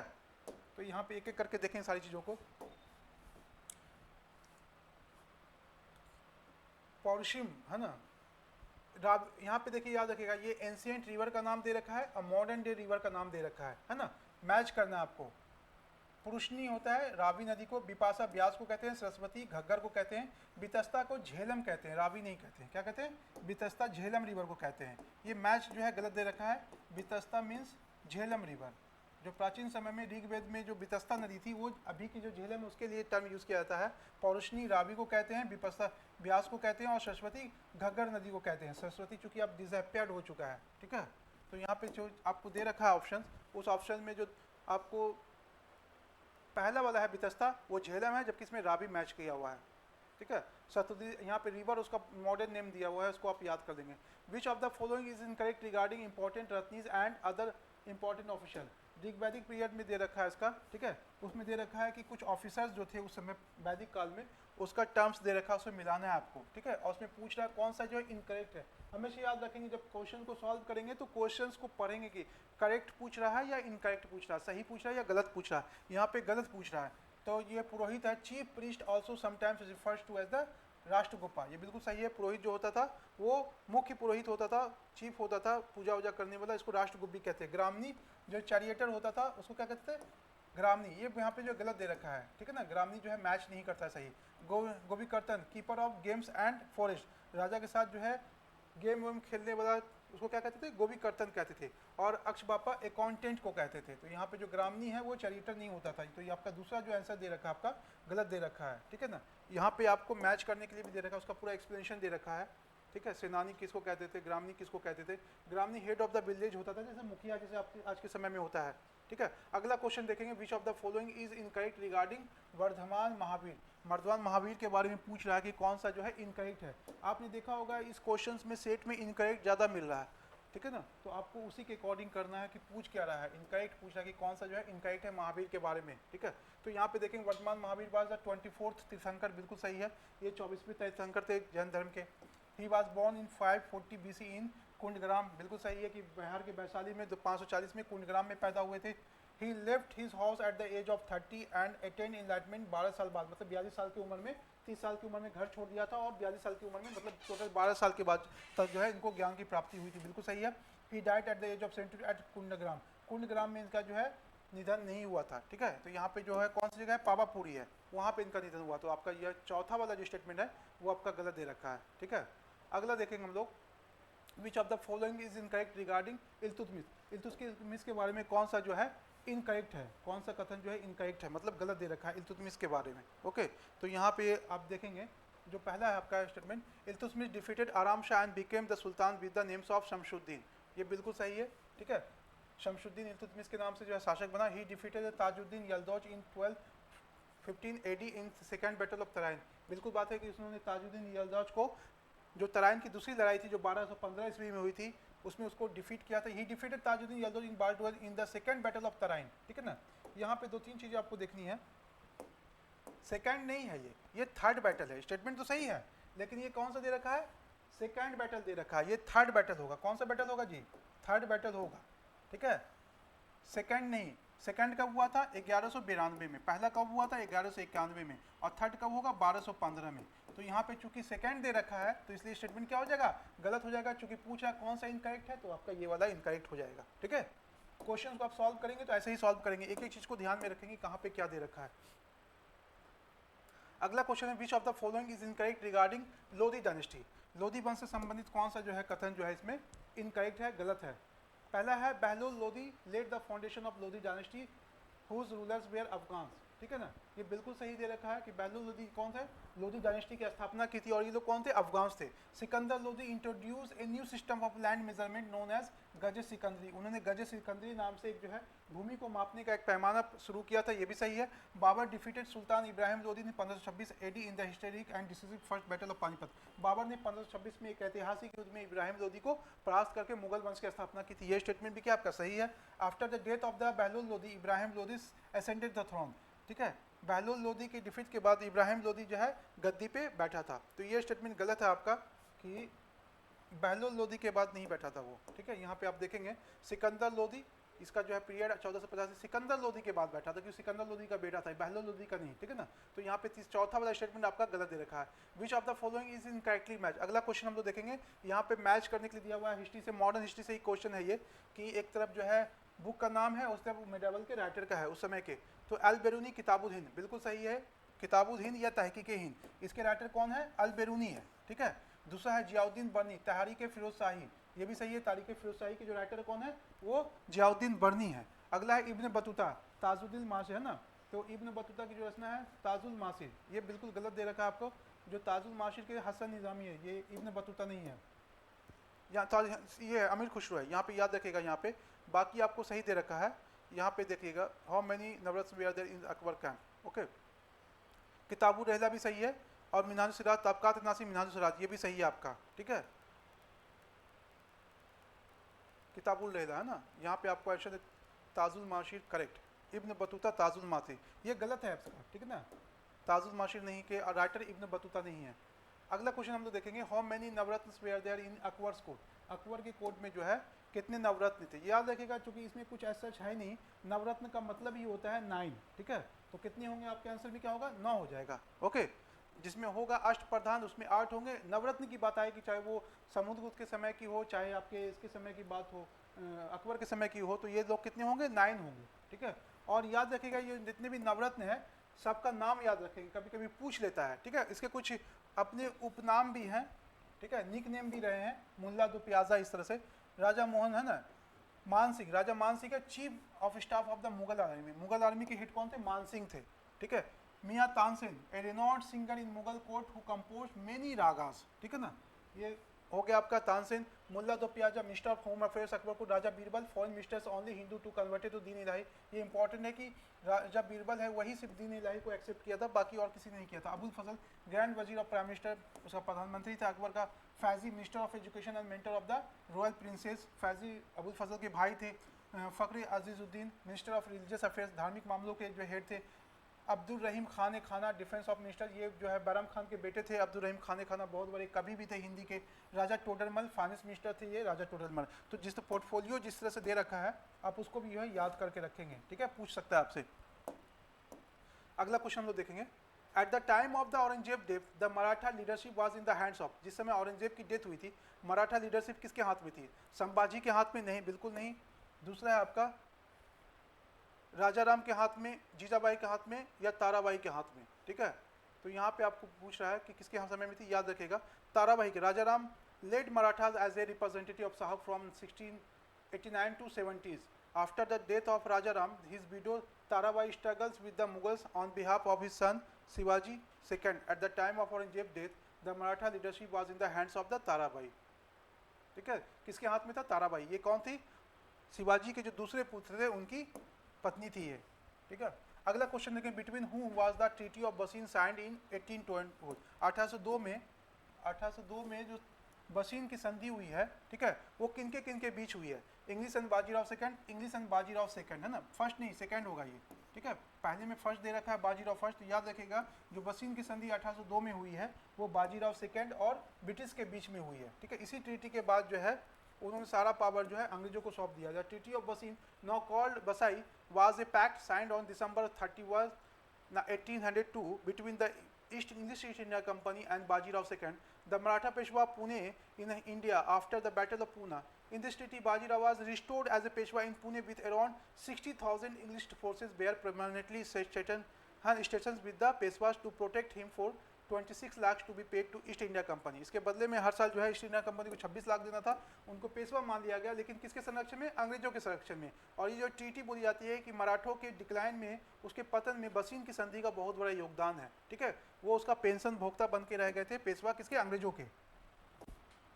अगला क्वेश्चन देखेंगे, who compared Curzon's administration India to the that of the Aurangzeb? किसने जो है कर्जन के शासनकाल को औरंगजेब के शासनकाल से जो है तुलना की है? कौन से फ्रीडम फाइटर है? बीजी तिलक, जी.के. गोखले, दादा भाई नौरोजी या एनी बेसेंट? तो याद रखिएगा यहाँ पे जो ऑप्शन दे रखा है कि बाल गंगाधर तिलक, है ना, बाल गंगाधर तिलक, इन्हें जी.के. गोखले करेक्ट, दादा भाई नौरोजी इनकरेक्ट। यहाँ पे याद रखेंगे जो जी.के. गोखले हैं, गोपाल कृष्ण गोखले, जो गांधी जी के राजनीतिक गुरु भी माने जाते हैं, इन्होंने कर्जन के शासनकाल को औरंगजेब से तुलना की है, ठीक है। इस चीज़ को याद रखेंगे आप लोग। लॉर्ड कर्जन, आपको पता है कि बंगाल का विभाजन इसी के समय हुआ था, उसके शासन को जी.के. गोखले ने तुलना की है कि इसका जो शासनकाल था वो बिल्कुल वैसा ही था जैसे भारत में जो है औरंगजेब का शासनकाल है। इसके बारे में कुछ एडिशनल इन्फॉर्मेशन दे रखा है कि इन्होंने इंडियन नेशनल कांग्रेस ज्वाइन किया था 1889 में। वो आईएनसी 1950 में जो कांग्रेस बनारस में सेशन हुआ था कांग्रेस का 1905 में, उसके अध्यक्ष थे। और उन्होंने सर्वेंट्स ऑफ इंडिया सोसाइटी की स्थापना की थी, कब? है ना, 1905 में, expansion of Indian education. He was also associated with the सार्वजनिक सभा journal started by Govind Ranade. और 1908 में Gokhale founded the Ranade institute of economics. ये इंपॉर्टेंट नहीं है, लेकिन ऊपर का सारा जो है इंपॉर्टेंट है। He started English weekly newspaper, उन्होंने जो है इंग्लिश पत्रिका शुरू की थी, वीकली पत्रिका थी, सप्ताह में एक दिन निकलती थी, उसका नाम था हितवाद, द पीपुल्स पेपर, है ना। अगला क्वेश्चन है, who of the following was the bitterest enemy of the British during the revolt of 1857 में कौन जो है अंग्रेजों के सबसे बड़े धूर विरोधी थे? ठीक है, मौलवी अहमदुल्ला शाह, मौलवी इमादुल्ला शाह, मौलाना फैजुल हक खैराबादी और नवाब लियाकत अली। तो याद रखिएगा मौलवी अहमदुल्ला जो है, इसके खिलाफ अंग्रेजों ने बहुत बड़ा इनाम भी रखा था। 1857 की रिवोल्ट में जो है इनको अंग्रेजों का सबसे बड़ा विरोधी माना जाता है, ठीक है ना, सबसे खूंखार। He was basically from Arcot, Tamil Nadu के अरकाट से जो है रिलेटेड थे। द ब्रिटिश सोल्जर्स, इस पर जो है बहुत बड़ा इनाम भी रखा गया था, और इसको कहते हैं as a man of great abilities of undaunted courage of sterns. ठीक है, ब्रिटिशर्स ने इसके खिलाफ इनाम रखा था, जिंदा या मुर्दा जो भी इसको पकड़ेगा, ठीक है, उसको इनाम दिया जाएगा। कितना? उस समय के हिसाब से 50,000 उस समय के 1857 के हिसाब से बहुत बड़ा अमाउंट होता है। With reference to the Santhal Hul, which of the following statements are correct? Santhal revolt के बारे में कुछ स्टेटमेंट दे रखा है 4, उसको पढ़ना है और आपको आंसर जो है चूज करने हैं, करेक्ट आंसर चूज करना है ना। पहला ऑप्शन दे रखा है major Burroughs lost the battle with the Santhals near Bhagalpur. ठीक है, ये सही होगा या गलत होगा? बिल्कुल सही है। मेजर बोरो को पीरपैंती मैदान, भागलपुर के पीरपैंती में संथालों ने डिफीट किया था। Goko was an important leaders of Godda, बिल्कुल सही है ये। गोड्डा जो आपको पता है झारखंड का एक जिला है, वहाँ के जो है मुख्य नेता थे उस समय। अगला है Mahajan Deen Dayal Rai is also an important name in this context, ये भी सही है। There was a time when Santhals enjoyed full sovereignty on the arena of the Ganga valley near Muzaffarpur, ये गलत है। संथालों का जो क्षेत्र है वो, इसका जो क्षेत्र है भागलपुर से राजमहल वाला जो क्षेत्र है, दामनकोट जिसको कहते थे, वहीं तक थे। मुजफ्फरपुर या नॉर्थ बिहार में तक ये नहीं फैले थे। तो चौथा स्टेटमेंट गलत हो जाएगा। अब पूछ रहा है कौन सा सही है, तो 1, 2 और 3 आपका सही है, तो 1, 2 और 3 आपका आंसर यहाँ पे हो जाएगा। अगला क्वेश्चन हम लोग देखते हैं कि who among the following was offered membership of the royal Asiatic society of Paris? किनको जो है इसके लिए ऑफर मिला था, किसे सदस्यता के लिए? रॉयल एशियाटिक सोसाइटी पेरिस में जो रॉयल एशियाटिक सोसाइटी का स्थापना हुई थी, उसमें किसको जो है ऑफर किया गया था इसकी सदस्यता? दादा भाई नेहरू, माइकल मधुसूदन दास, राजा राम मोहन राय या विवेकानंद? तो याद रखिएगा माइकल मधुसूदन दास बंगाल के एक बहुत बड़े जो है नेता थे, ठीक है, और कवि भी थे। उनको जो है ऑफर किया गया था, पेरिस की सदस्यता दी गई थी, रॉयल एशियाटिक सोसाइटी। ओके, इसका एक्सप्लेनेशन आप लोग देख लेंगे। अगला क्वेश्चन हम लोग देखेंगे, the first Hindi newspaper Udant Marton जो पहला हिंदी न्यूज़पेपर है वो 30 मई 1826 को स्टार्ट हुआ था। ठीक है, ये कोलकाता में कहाँ स्टार्ट हुआ था? कोलकाता, पटना, इलाहाबाद या लखनऊ। तो याद रखेंगे जो फर्स्ट हिंदी न्यूज़पेपर है उदंत मार्टन, ये 1826 में स्टैब्लिश हुआ था और कोलकाता से इसको शुरुआत किया गया था। कहाँ से? कोलकाता से। और इसके कौन थे ये? जुगल किशोर शुक्ला। ठीक है ना, it was publish by Jugal Kishore Shukla. यहाँ पे कुछ मैगजीन बुक्स का नाम दे रखा है, इसको आप अच्छे से याद कर लेंगे, बहुत इंपॉर्टेंट है। बुक्स बहुत आते हैं, न्यूज़पेपर का नाम आ जाता है, मैगजीन का नाम आ जाता है, उसके फाउंडर कौन थे या एडिटर कौन थे, उससे क्वेश्चंस बन जाते हैं। अगला है दयानंद सरस्वती वाज फाउंडेड, है ना, दयानंद सरस्वती फाउंडेड। दयानंद सरस्वती ने कौन से संगठन की स्थापना की थी? ब्रह्म समाज की, आर्य समाज की, प्रार्थना समाज की या बहुजन समाज की? तो आर्य समाज की 1875 में आर्य समाज की स्थापना कहाँ पे की थी? मुंबई में की थी। ठीक है, तो इसमें जो एडिशनल इन्फॉर्मेशन है देख लेंगे आप। इन्होंने जो है पाखंड खंडनी पताका, ठीक है, उसकी रचना की। इन्होंने सत्यार्थ प्रकाश एक जो बुक है उसकी रचना की। और ये जो है वेदों की तरफ हिंदू धर्म के लोगों को बुलाते थे, जिसके लिए उन्होंने नारा दिया था बैक टू वेदास। ओके, और वेदों को बहुत प्रमाणिक मानते थे, जितने भी वेदा थे उसी को प्रमाणिक मानते थे, बाकी चीज़ों को नहीं मानते थे, जाति प्रथा के एकदम खिलाफ थे। अगला question, who was the first Indian to resist the political reform? इनमें से पहला इंडियंस कौन है जिसने जो है राजनीतिक सुधारों का विरोध किया था? ठीक है, तो यहाँ पे आप देखेंगे इसमें जो है कौन है? राजा राम मोहन राय। ये पहले जो इंडियन है राजा राम मोहन राय। ठीक है, कुछ लोग ये मानते हैं कि राजा राम मोहन राय नहीं थे, ठीक है ना, सुरेंद्र नाथ बनर्जी थे, लेकिन ज़्यादातर हिस्टोरियन ये मानते हैं कि राजा राम मोहन राय पहले थे जिन्होंने राजनीतिक सुधारों का विरोध किया था। In which of the following session of the Indian national Congress Bal Gangadhar Tilak had express swaraj is my birth rights I shall live it. ठीक है, इंडियन नेशनल कांग्रेस के किस सेशन में जो है बाल गंगाधर तिलक ने जो है इसका ये स्टेटमेंट, जो फेमस स्टेटमेंट है स्वराज मेरा जन्मसिद्ध अधिकार है, इसे मैं लेके रहूंगा। तो जो 1960 में लखनऊ में सेशन हुआ था कांग्रेस और मुस्लिम लीग का, उसी में इन्होंने जो है बाल गंगाधर तिलक ने ये नारा दिया था कि स्वराज मेरा जन्मसिद्ध अधिकार है और इसे मैं लेके रहूंगा। ठीक है, ये एक्सट्रीमिस्ट ग्रुप के लीडर थे। अगला question, who called the Indian national Congress as a begging institute? इसमें से किसने जो है कांग्रेस को जो है भिक्षावृत्ति वाली संस्था कही है, भीख मांगने वाली संस्था कही है? ठीक है, भीख मांगने मतलब वो वाला भीख नहीं, राजनीतिक सुधारों के लिए भीख मांगने वाली संस्था का है। तो इनके बारे में जो है तिलक, बाल गंगाधर तिलक ने कहा है, बीजी तिलक ने कहा है किसको?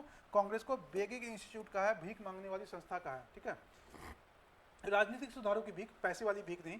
अगला क्वेश्चन है, which of the following statement is true about the active revolutionary movement India during the years of the world war? ठीक है, इसमें से कौन सा जो है कथन सही है?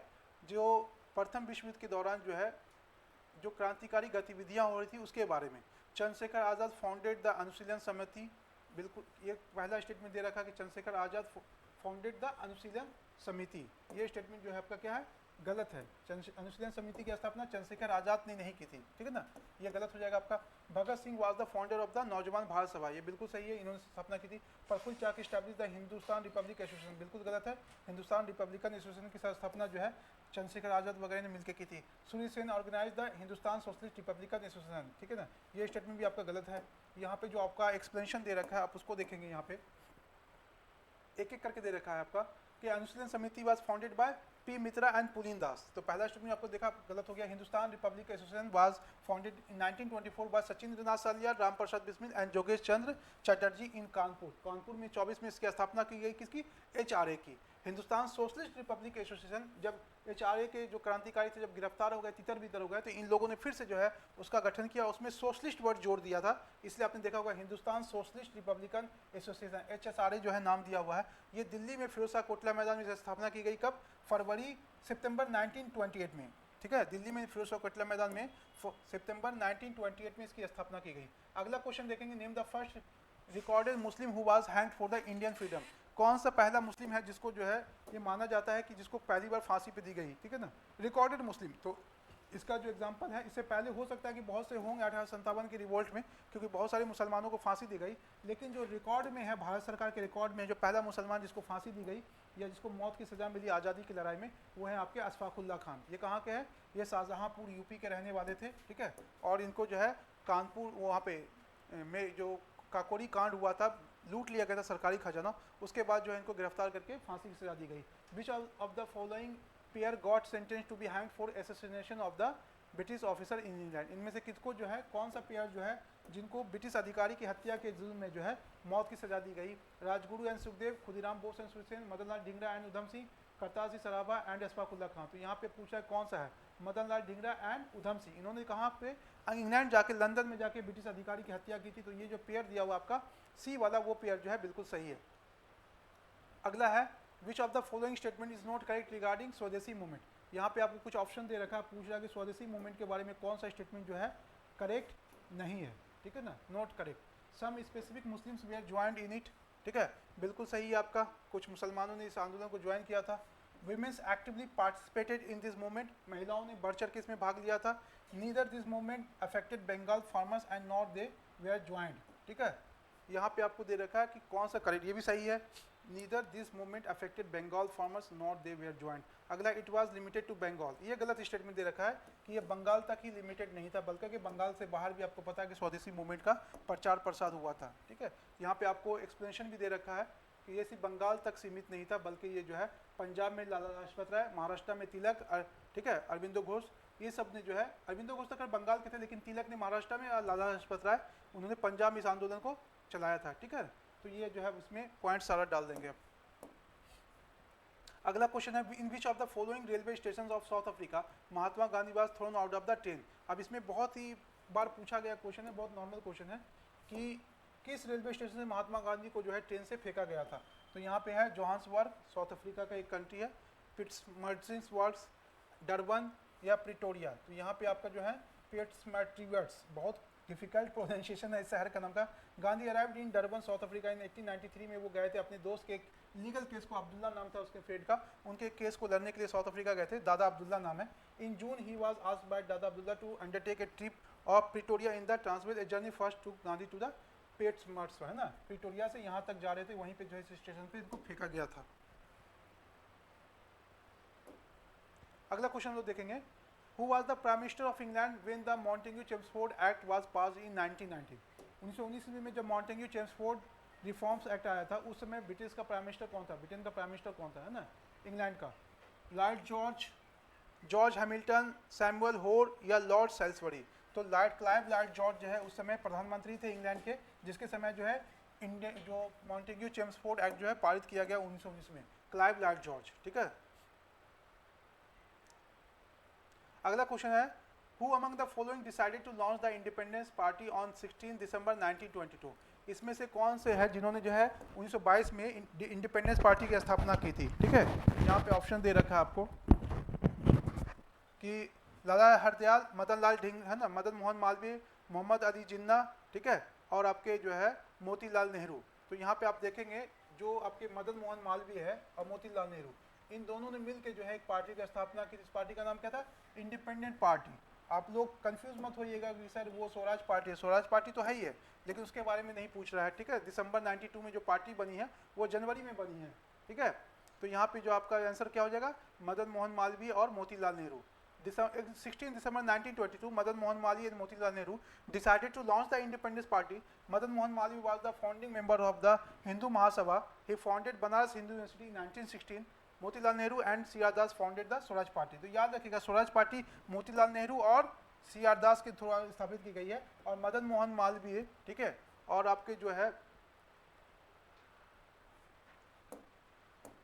मदन मोहन मालवीय और मोतीलाल नेहरू ने कौन सी पार्टी की स्थापना की थी, इंडिपेंडेंट पार्टी। तो बहुत कंफ्यूजिंग वाला है, याद रखिएगा चीज को, स्वराज पार्टी का अलग है, उसमें सी आर दास होंगे और इसमें कौन से हो जाएंगे आपके मदन मोहन मालवीय, ठीक है। अगला क्वेश्चन हम लोग देखते हैं, with reference to the 8 August 1942 in Indian history which one of the following statement is correct. 8 अगस्त 1942 में जो अगस्त क्रांति हुई उसके बारे में कुछ कथन दिया हुआ है, और इसमें से पूछ रहा आपसे कि कौन सा जो है करेक्ट है। The quit India resolution was adopted by ICC, ठीक है, the quit India resolution was adopted by the ICC, ठीक है। ये जो है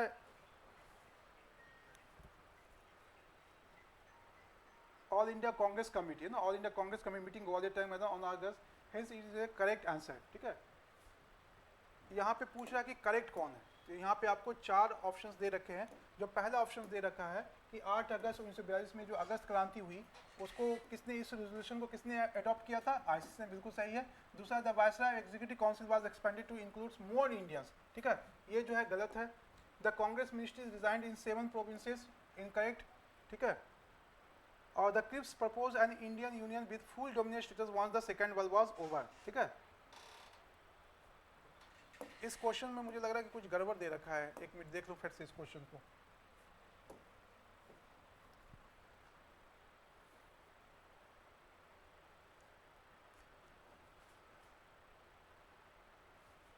the viceroy executive council was expanded to include more Indians, ठीक है। 1882 में बिल्कुल गलत है। The Congress ministry resign in 7 provinces, ठीक है। मिनिस्ट्री ने 1942 में रिजाइन नहीं किया था, ये जो है 1939 में रिजाइन किया था, तो ये स्टेटमेंट भी गलत हो जाएगा। Is propose an Indian union with full dominant status on the second world war was over, ये भी स्टेटमेंट गलत दे रखा है। तो पहला स्टेटमेंट सही है कि जो ऑल इंडिया कांग्रेस कमेटी थी उसने अगस्त प्रस्ताव को स्वीकार किया था, तो पहला स्टेटमेंट आपका क्या हो जाएगा, इसमें करेक्ट हो जाएगा, ठीक है।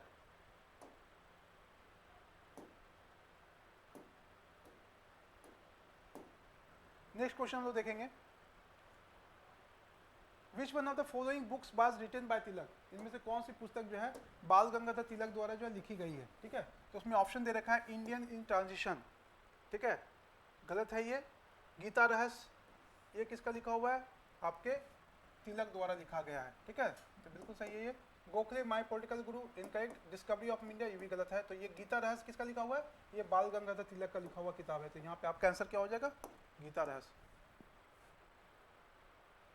यहाँ पे 2-3 चीज़ें हैं, आपको जो किताब दिया हुआ है ना, गोखले माय पॉलिटिकल गुरु किसका लिखा, गांधी का लिखा हुआ है, ये मान लीजिए Indian tradition discovery of India किसका लिखा हुआ है, आपको पता है जवाहरलाल नेहरू का लिखा हुआ है। तो इस तरह से जो आपका आंसर जो है उसको आप एक्सप्लेनेशन में पढ़ देंगे। Which of the following statements are correct, इनमें से जो है 2 कथन दिया हुआ है, इसको आपने पढ़ना है और देखना है कि कौन सा जो है करेक्ट है ना। कस्तूरबा भाई लाल भाई है ना, कस्तूरा भाई लाल भाई, एडी श्रॉफ, आदर्शी Dalal and Jagjivan Ram they are involve in preparing the Bombay plan of 1944, ठीक है। तो ये जो है गलत है आपका, 1944 में ये लोग जो है बॉम्बे प्लान को डिजाइन नहीं किए थे, तो पहला स्टेटमेंट आपका क्या हो जाएगा, आपका गलत हो जाएगा पहला स्टेटमेंट, ठीक है। दूसरा है Jawaharlal Nehru did not officially accept the Bombay plan of 1944। अब पूछ रहा है कि कौन सा जो है सही है, तो दूसरा स्टेटमेंट आपका जो है वो सही है, जवाहरलाल नेहरू वाला, ठीक है। ओनली 2, इन्होंने एक्सेप्ट नहीं किया था। अगला क्वेश्चन है कि crowding out is a term, अब इकोनॉमिक्स के क्वेश्चन आ रहे हैं। crowding out is a term that is often seen in economy, which of the following results in crowding out of a private investment, ठीक है ना।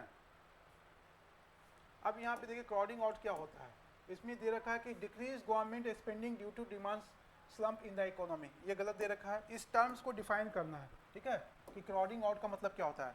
दूसरा है कि increase government spending mainly funded by borrowings, ठीक है, भारत के सरकार के खर्चे को जो है बढ़ाना मेनली फंडेड कहाँ से होगा, बोरोइंग से, उधार लिए गए चीज़ों से। तो यहाँ पे क्राउडिंग आउट का मतलब जो है सेकंड वाला स्टेटमेंट दे रखा है, ये होता है crowding out of private investors is said to occur when the high government expenditure is funded mainly by the borrowings squeezing the availability of credit thereby crowding out private investors, है ना। तो ये जो है private investment से related है ये, जिसमें जो है मेनली बोरोइंग से पैसे लेके बोरो करके जो है सरकार जो है अपने खर्चे को बढ़ाती है, ठीक है। अगला क्वेश्चन है the survey highlighted the India's plans to become self sufficient in energy by which year by relying on green hydrogen through the national green hydrogen mission. भारत सरकार की एक योजना है नेशनल ग्रीन हाइड्रोजन मिशन, जिसमें सरकार जो है अपने आप को एनर्जी के लिए हाइड्रोजन पे डिपेंडेंट बना रही है, ठीक है। तो उसमें पूछ रहा है आपसे कि इसमें से कब तक का टारगेट है, उसमें 2030 है, 2035 है, 2047 है या 2050 है। आपको पता है कि भारत सरकार ने जो है टारगेट कब तक रखा है, 2047 तक रखा है। The survey shows that India remains A preferred destination of for renewable energy with an investment of 78.1 billion in the last 7 years. The installed solar power capacity was 61.6 gigawatts by October 2022 और के under the national solar mission. तो इसमें target जो है भारत का कि ऊर्जा के मामले में आत्मनिर्भर बनना है, तो वो कब है, 2047 तक। तो याद रखेंगे आपको, ऊर्जा के मामले में भारत सरकार ने जो लक्ष्य रखा है आत्मनिर्भर बनने का, 2047 तक। अगला है capital adequacy ratio of bank refers to the, ठीक है।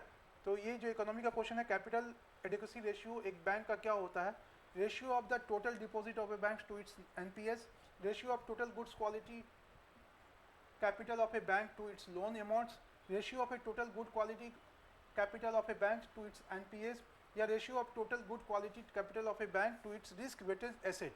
तो यहाँ पे जो है आपका चौथा वाला आंसर दे रखा है आपका, ठीक है, capital adequacy ratio, ratio of total good quality capital of a bank to its risk weighted asset, ये आपका जो है डी वाला है। The capital adequacy ratio CAR is a measurement of banks available capital expressed as a percentage of bank risk weightage credit exposure. The capital adequacy ratio, also known as capital to risk weighted assets ratio, is issued to protect deposits and promotes the stability and efficiency of financial systems around the world. Two types of capitals are measured. tier 1 capital which can absorb losses without a bank being required to cease trading, and tier 2 capital which can absorb losses in the event of a winding up and so provides a lesser degree of protection or to depositors. यहाँ पे देखिए 2-3 चीजें हैं, एक चीज यहाँ पे दिखा दूं मैं.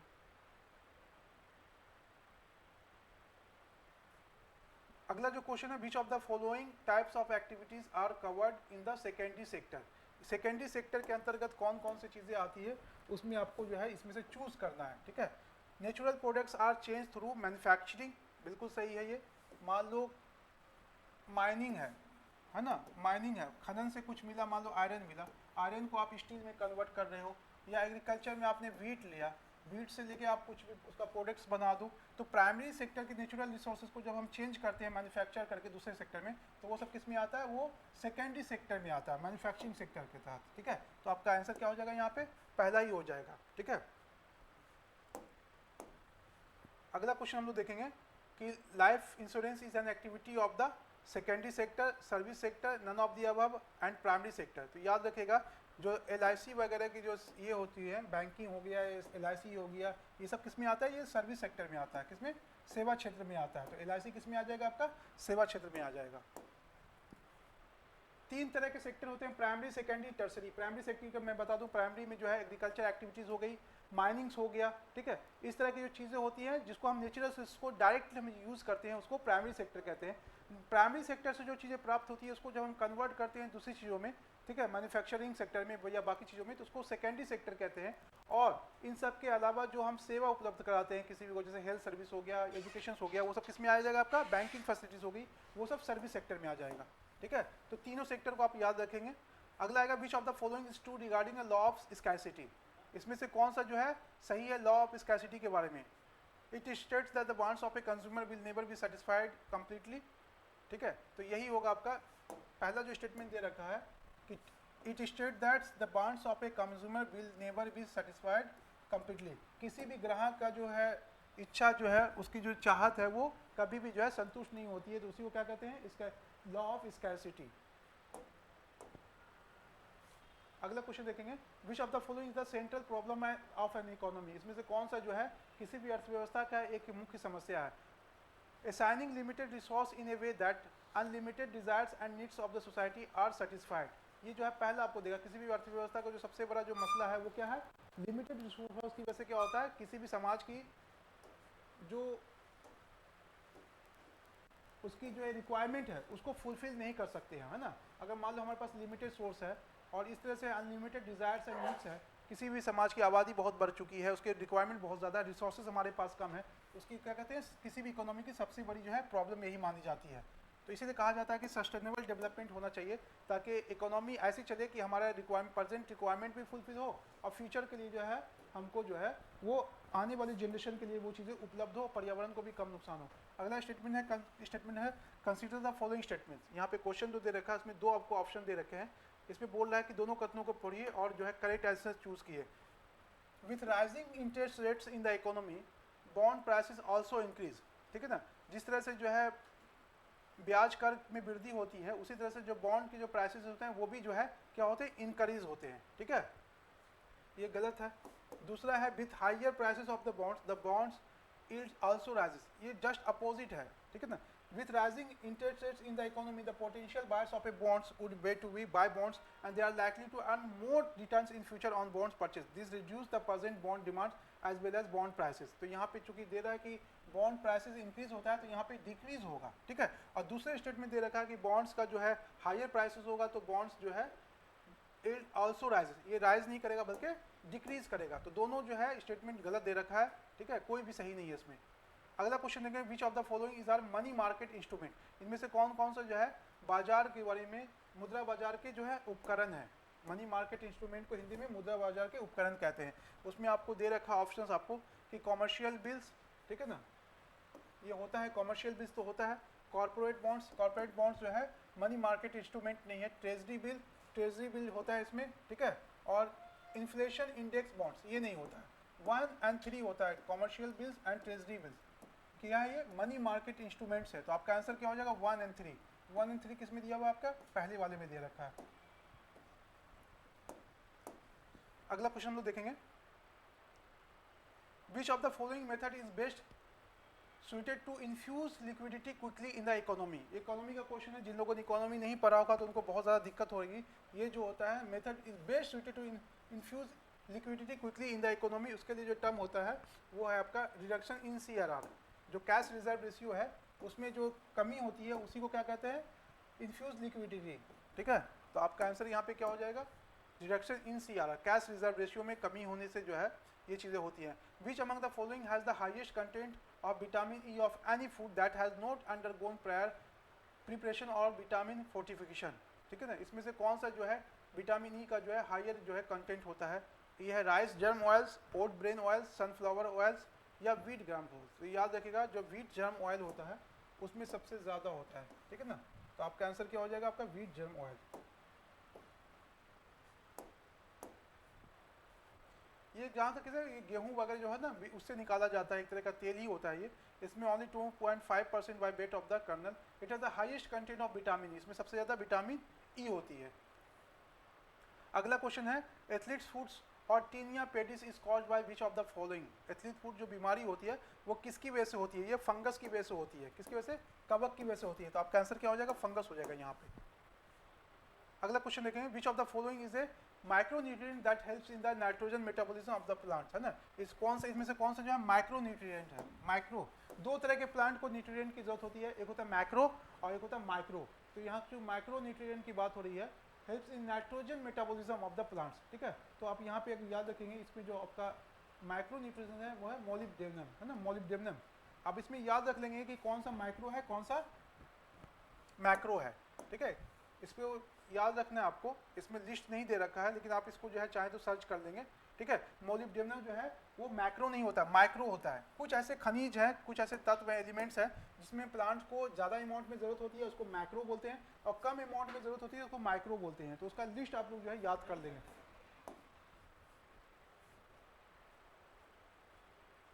अगला क्वेश्चन देखेंगे, with reference to the LNG liquefied natural gas which among the following observation is are correct. LNG को ध्यान में रखते हुए इसमें से जो कथन दे रखे हैं तीन, इसमें आपको देखना है कि कौन सा जो है आपको इसमें सही है। LNG is odourless and colourless. ठीक है, जो LNG है वो ऑर्डरलेस होता है और कलरलेस होता है। ऑर्डरलेस मतलब जिसमें गंध नहीं होता, कोई स्मेल नहीं आएगी आपको। ठीक है, तो ये बिल्कुल सही है। LNG is generally non corrosive and non toxic, इसमें जो है जहरीला नहीं होता है ये। ठीक है, स्वास्थ्य को नुकसान नहीं पहुंचाता है। दोनों स्टेटमेंट जो आपका सही है। The weight of a certain volume of LNG is around half of weight of the same volume of water. ठीक है, तीनों स्टेटमेंट जो है इसमें क्या आपका करेक्ट है। आपका आंसर क्या हो जाएगा, 1, 2 एंड 3 हो जाएगा। अगला क्वेश्चन है, branch of mechanics which deals with the study of motion of material objects without taking into account of the factor which cause motion is called as. ठीक है ना, जो गतिकी के कौन सी शाखा है जो study of motion of material, किसी भी वस्तु का गति का अध्ययन करती है बिना उसको जो है काउंट में उसके फैक्टर्स को जो है जो उसको गति दे रहा है उसको काउंट किए। तो इसमें सांख्यिकी है, गतिकी है ना, काइनेमेटिक्स है या नन ऑफ दी अबव है। तो ये जो है काइनेमेटिक्स है। The branch of mechanics which deals with the study of motion of material objects without taking into accounts of the factors which causes motion is called as kinematics. The branch of mechanism which deals with the study of motion of material objects taking into account factor cause motion is called dynamics. यहाँ पे याद रखिएगा दोनों में फ़र्क क्या होता है। अगर कोई वस्तु गति में चली गई, ठीक है ना, और गति में लाने वाली जो चीज़ है उसको जब हम ध्यान में ना रख के गति का अध्ययन करते हैं तो उसको क्या कहते हैं, उसको कहते हैं काइनेमेटिक्स कहते हैं। लेकिन जब हम इसको मोशन में लाने वाली चीज़ों को ध्यान में रख करके जो इसका अध्ययन करते हैं तो क्या कहलाता है, वो कहलाता है आपका डायनामिक्स कहलाता है। ठीक है, इन दोनों में बेसिक फ़र्क यही है, एक को में कंसिडर करते हैं फैक्टर को, एक में नहीं करते हैं। ठीक है, galena is an ore of which of the following. Galena जो है किसका जो है अयस्क है, तो गैलेना जो है वो शीशे का, लेड का अयस्क है। किसका है, शीशे का है, लेड का, PBS। अगला, which of the following metal is the major constituent of the pewter alloy. इनमें से कौन सा जो है प्यूटर एलॉय का जो है मेजर एलिमेंट्स है। ठीक है ना, तो आप यहाँ पे देखेंगे टीन, कौन सा है, टीन, जो टीन है SN, वो मेजर एलॉय किसका है, प्यूटर एलॉय का। एलॉय किसको कहते हैं जी, जब दो मेटल से मिलकर जो है एक नया जो है अयस्क बनता है। ठीक है, अगला देखेंगे हम लोग, the model of the atomic structure in which an atom resemble the solar system. ठीक है, ये सिद्धांत किसने दिया था। ठीक है, the model of the atomic structure in which an atom resembled the solar system, Rutherford ने, जे थॉमसन ने या गोल्डस्टीन ने, सबसे पहले रदरफोर्ड ने जो है एक्स अल्फा किरण को जो है अध्ययन करके इसके बारे में बताया था रदरफोर्ड ने, ठीक है। तो इसका आंसर क्या हो जाएगा, रदरफोर्ड मॉडल भी इसको कहते हैं। अगला देखेंगे, the blue pigments of molluscan blood is haemocyanin from iron, magnesium, copper या मैग्नीज। ये कॉपर की वजह से होता है ना। The blue pigment of molluscan blood में जो होता है वो किसकी वजह से होता है, आयरन की वजह से नहीं होता है, मैग्नीशियम की वजह से नहीं होता है, बल्कि कॉपर की वजह से होता है, तांबे की वजह से होता है, ठीक है ना। अगला क्वेश्चन देखेंगे, approximately how many litres of A blood does the heart pump through out the body in a day. एक दिन में बॉडी जो है कितने लीटर ब्लड को जो है वो पंप करती है, तो ये 5.7 लीटर्स है, ठीक है ना। 5.7 लीटर्स को जो है पर डे पंप करती है। What disease is caused by the Corynebacterium. Corynebacterium द्वारा जो कौन सी बीमारी होती है, ये आपको डिप्थीरिया होती है, गला की बीमारी है डिप्थीरिया। ये जो किसकी वजह से होती है, एक तरह की बैक्टीरिया से होती है, ठीक है। और बैक्टीरिया का नाम क्या है, कॉरिन बैक्टीरियम डिप्थेरियाई। यहाँ पे बीमारी दे रखा है आपको, bacterial disease, viral disease, fungal disease, protozoan and helminthic disease. उसको आप चार्ट को याद कर लेंगे। अगला क्वेश्चन है, which of the following organism causes pneumonia. इनमें से कौन सा जो है किसकी वजह से निमोनिया होता है, तो यहाँ पे बैक्टीरिया की वजह से क्या होता है, निमोनिया होता है। निमोनिया में पता है कि खास करके जो न्यू बॉर्न बेबी होते हैं, छोटे बच्चे होते हैं, उनको होता है, ये खांसी होती है उसमें बहुत ज़्यादा। अगला क्वेश्चन देखेंगे, द फेसियल मैटर है ना, faecal matters is removed through the anus from time to time is known as assimilation, egestion, absorption या इंजेक्शन। ये जो होता है इगेशन कहलाता है, egestion. Animals that ingest bulk food unavoidably takes in some matter that they are incapable of using, substance that cannot be digested such as cellulose pass into the colon or large intestine, और उसी के जरिए जो है ये प्रक्रिया कहलाती है, इगेशन कहलाती है। अगला है, when a substance loses oxygen during a reaction it is called which of the following। ठीक है, जब कोई भी चीज़ जो है ऑक्सीजन को लूज करती है किसी भी अभिक्रिया के दौरान, रासायनिक अभिक्रिया के दौरान, तो उसको क्या कहते हैं, कोरोजन कहते हैं, रिडक्शन कहते हैं, ऑक्सीडेशन कहते हैं, या बोथ कोरोजन एंड ऑक्सीडेशन कहते हैं। इसको कोरोजन कहते हैं, क्या कहते हैं, कोरोजन कहते हैं। अगला क्वेश्चन है, which one of the following gland is responsible for secretion of sex hormone. कौन सा जो है ग्लैंड सेक्स हार्मोन्स को रिलीज करने के लिए जिम्मेदार होता है, तो यहाँ पे पिट्यूटरी ग्लैंड है। कौन सा है, पिट्यूटरी ग्लैंड। पीयूष ग्रंथि को जो है सेक्स हार्मोन को रिलीज करने का रिस्पॉन्सिबल माना जाता है। आपको पता है इसको मास्टर ग्लैंड भी कहते हैं, पिट्यूटरी ग्लैंड को। ये माइंड के पास होता है। नीचे, ice is packed in A saw dust because saw dust will not gate melted easily, saw dust is poor conductor of heat. बिल्कुल सही है कि ये हीट का जो है पुअर कंडक्टर है, इसकी वजह से जो है उसको आइस को कवर करके रखते हैं, ठीक है। अगला क्वेश्चन हम लोग देखेंगे कि इन fluid mechanism Mach number is 1 if the speed of an object is equal to speed of the light, rotational speed of the sun, speed of a sound। Sound की स्पीड से जो है Mach नंबर को decide करते हैं, तो यहाँ पे आंसर क्या हो जाएगा आपका, साउंड हो जाएगा, स्पीड ऑफ द साउंड, ठीक है। अगला क्वेश्चन देखेंगे, which gas gives an orange glow when the electricity is passed through it and is used in fluorescent light। कौन सा जो है गैस जो है जब उससे इलेक्ट्रिसिटी को पास करते हैं तो कौन सा लाइट देता है, फ्लोरेसेंट लाइटिंग देता है। नाइट्रोजन है, हाइड्रोजन है, नियॉन है या ऑक्सीजन है। ये आपको बहुत इजी क्वेश्चन था, कई बार पूछा गया है। ये नियॉन गैस है, उसमें अगर हम इलेक्ट्रिसिटी फ्लो करते हैं तो ये जो है लाइटनिंग देता है, ठीक है। अगला क्वेश्चन है कि a galvanometer can be converted into a voltmeter by connecting with its. एक गैल्वेनोमीटर जो है उसको हम वोल्टमीटर में कन्वर्ट कर सकते हैं जब इसको हम कनेक्ट कर दें, किससे कर दें, high resistance on A series. एक सीरीज में लगा के हाई रेजिस्टेंस जब इसको देंगे तो किस में कन्वर्ट हो जाएगा, ये वोल्टमीटर में, गैल्वेनोमीटर जो है वोल्टमीटर में कन्वर्ट हो जाएगा। अगला क्वेश्चन है, which of the following has an effect on the value of acceleration due to gravity. ठीक है ना, वो क्या है, तो आप यहाँ पे देखेंगे all of the above, shape of the अर्थ, ठीक है, फॉलोइंग हैज एन इफेक्ट। यहाँ पे देखिए दिया हुआ है acceleration due to gravity. Acceleration due to gravity को क्या कहते हैं, आपको पता है यहाँ पे किस पे है, शेप ऑफ द अर्थ पे प्रभाव डालती है, ठीक है। अगला है आपका height above the earth surface, ठीक है, उस पर भी, और एक्सियल रोटेशन ऑफ द अर्थ, जो अर्थ का रोटेशन एक्सिस पे हो रहा है उस पर भी प्रभाव डालती है। मतलब जो पृथ्वी की जो प्रकृति है उसका जो आकार है उस पर भी height of the earth of the surface और axial rotation of the earth, कक्षा में जो अर्थ का रोटेशन है उस पर। अब ये क्या है, value of acceleration due to gravity. ठीक है, उस पर जो प्रभाव पड़ता है। अब यहाँ पे देखिए बोला कि विच of the following has an effect on the value of, जो वैल्यू है एक्सेलरेशन ड्यू टू ग्रेविटी है ना, ये जी एक्सेलरेशन ड्यू टू ग्रेविटी, ये जो है इसके वैल्यू को कौन प्रभावित करता है? पृथ्वी का आकार, हाइट और एक्सियल रोटेशन, ये तीनों जो है इसके इस पे प्रभाव डालता है। आपको पता है कि इक्वेटर पे जी का वैल्यू कितना होता है, पोल पे कितना होता है, ऊंचाई पे कितना होगा, नीचाई पे कितना होगा, तो वो सब जो है उस पर प्रभाव डाल रहा है, शेप हो, रोटेशन हो या एक्सियल जो है उसका रोटेशन हो। अगला क्वेश्चन आपका कि when net torque is zero which of this will be constant, ये फिजिक्स का क्वेश्चन है, फोर्स से रिलेटेड, ठीक है ना।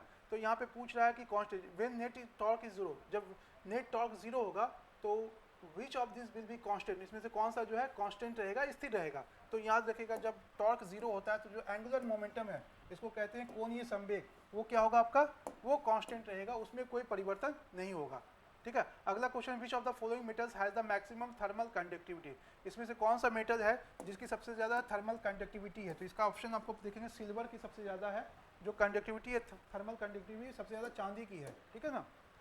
अगला क्वेश्चन देखें, मतलब ये फॉलो होता है, बहुत तेज़ी से होता है। A hinged door is an example of which class of lever, है ना। तो एक लीवर आपको पता है कि लीवर पता है आपको, जो भी सामान को उठाने वाली चीज़ें होती है उसको लीवर बोलते हैं, ठीक है। उसमें third class, second class lever, first class lever, उसके क्लासिफिकेशन है लीवर्स के, है ना। जैसे जैसे भी मशीन क्या होते हैं लीवर की तरह, जो आपका हाथ है वो भी एक तरह का लीवर की तरह काम करता है, जो हथौड़ा है या कैंची है वो भी एक तरह के लीवर की तरह काम करती है। तो इसमें से पूछ रहा है कि जो हिंगेड डोर है, दरवाज़ा जो होता है, वो किसकी तरह जो है काम करता है, कौन से क्लास की तरह? ये सेकंड क्लास लीवर की तरह काम करता है, कितना? सेकंड क्लास, द्वितीय श्रेणी का लीवर की तरह काम करता है ना। जो उसका क्या कहते हैं, दरवाजे का जो वो होता है आपका, उसको हिंदी में जे से कुछ बोलते हैं, उसका नाम है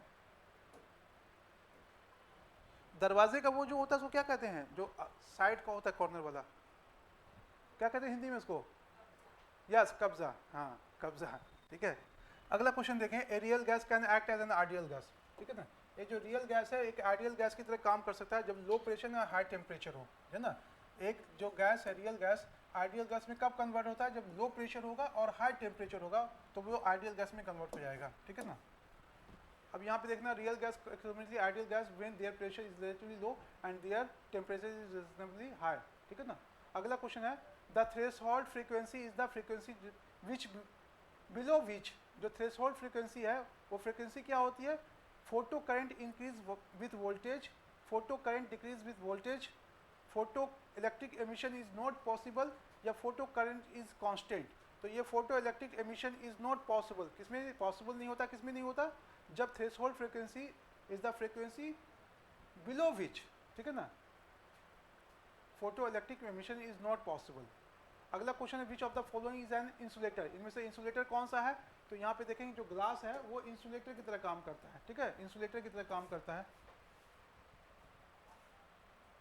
इंसुलेटर किसको कहते हैं? इंसुलेटर उसको कहते हैं जो से हीट जो है पास नहीं होता, उससे उष्मा का जो है प्रवाह नहीं होता, उसको इंसुलेटर कहते हैं, ठीक है। जैसे लकड़ी हो गया, ये सब चीज़ें इंसुलेटर की तरह काम करता है।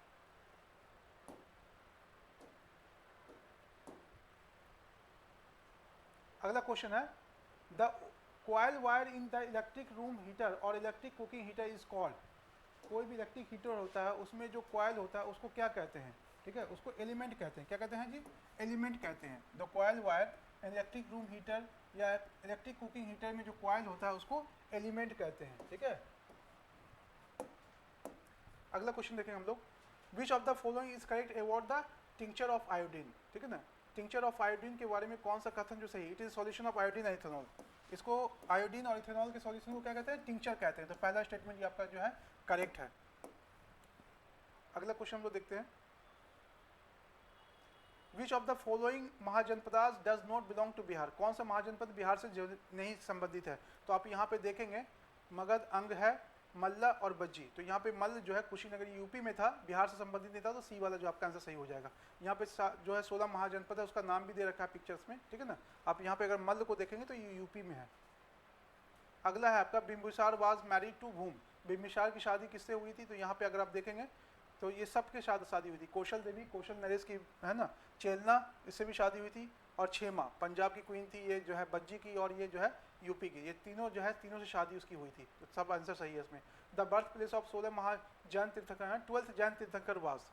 अब याद रखना आपको कि जो 12th जैन तीर्थंकर है उसका बर्थ प्लेस कौन सा है। तो आपको सबसे पहले याद होना चाहिए कि उनका जो 12th जैन तीर्थंकर उसका नाम क्या है, वासुपूज्य। और इनकी पैदाइश कहाँ पे हुई थी, इनकी जो पैदाइश हुई थी चंपा में हुई थी। चंपा कहाँ है, अभी का जो भागलपुर वाला जो रीजन है उसको चंपा बोलते हैं। इसकी पैदाइश कहाँ पे हुई थी, मुंगेर और भागलपुर वाले रीजन में, चंपा में। तो जो 12वें तीर्थंकर है उसका नाम क्या है, वासुपूज्य। और 24वें तीर्थंकर कौन है, महावीर। 23वें कौन है आपके, पार्श्वनाथ है। Which maharajas of Bihar help the English, इनमें से कौन सा महाराजा ने अंग्रेजों की मदद की थी। इसमें जितना भी महाराजा है, महाराजा डुमराव, महाराजा ऑफ दरभंगा, महाराजा ऑफ जहाटवा, इन सब ने जो 1857 की रिवोल्ट में अंग्रेजों की मदद की थी। तो आपका आंसर सारा हो जाएगा इसमें।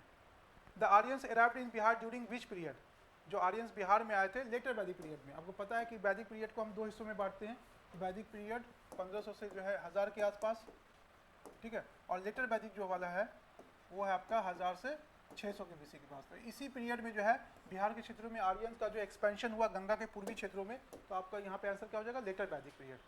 विच of the following rules establish his capital as Vaishali, इनमें से कौन से राजा ने जो है अपनी राजधानी कहाँ स्थापित की थी, वैशाली में स्थापित की थी। तो यहाँ पे आप देखेंगे, ठीक है, शिशुनाग, कालाशोक, नागानंद। तो यहाँ पे आपका आंसर का शिशुनाग डायनेस्टी है ना।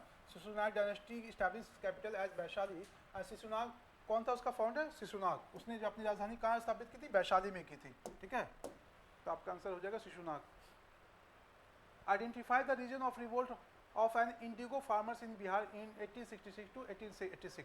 इसमें पूछ रहा है कि 1866 से 86 के बीच में जो नील विद्रोह हुआ था उसके बारे में पूछा कि किस रीजन में हुआ था, मुजफ्फरपुर एंड छपरा में, मधुबनी एंड बेगूसराय में, दरभंगा एंड चंपारण में, या चंपारण एंड मुजफ्फरपुर में। तो ये जो मुजफ्फरपुर और चंपारण वाला क्षेत्र आप देखेंगे, ठीक है, आपको पता है तिरहुत डिवीजन में ये सब आता है।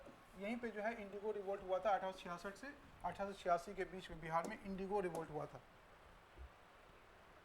अगला क्वेश्चन हम लोग देखेंगे, All India Congress session in December 1922 में जो ऑल इंडिया कांग्रेस का जो सेशन हुआ था वो कहाँ पे हुआ था। तो यहाँ पे आप देखेंगे ये गया में हुआ था, बिहार के गया में ऑल इंडिया कांग्रेस कमेटी का सेशन हुआ था, ठीक है। तो यहाँ पे बहुत ईजी क्वेश्चन है, कई बार पूछा गया है यहाँ पे, ठीक है ना। और ये कौन सा सेशन था, ये 37वां सेशन था, 37वां सेशन था कांग्रेस का। Who among the following resign from the post of honorary magistrate during the non cooperation movement, इनमें से किसने जो है ऑनरेरी मजिस्ट्रेट के पद से जो है त्यागपत्र दे दिया था, ठीक है। यहाँ पे आप देखेंगे तो ये महेंद्र प्रसाद जो है, इन्होंने जो है राय साहब Mahendra Prasad return the title of राय साहब on March 24, 1921 during the non cooperation movement and also resign from the post of, ठीक है, अनपेड। उस समय जो है मजिस्ट्रेट कुछ लोग होते थे जिसको ब्रिटिश सरकार अपॉइंट करती थी और उसके लिए उनको कोई वेतन नहीं बोलता था, उसको अनपेड पोस्ट बोलते थे, ठीक है ना, अवैतनिक पद। From which jail Jayaprakash Narayan escape during the quit India movement, ये जो है आपका कहाँ से है, हजारीबाग जेल से जो है Jayaprakash Narayan quit India movement के दौरान जो है भागे थे, ठीक है। तो यहाँ पे आपका हजारीबाग हो जाएगा ऑप्शंस में।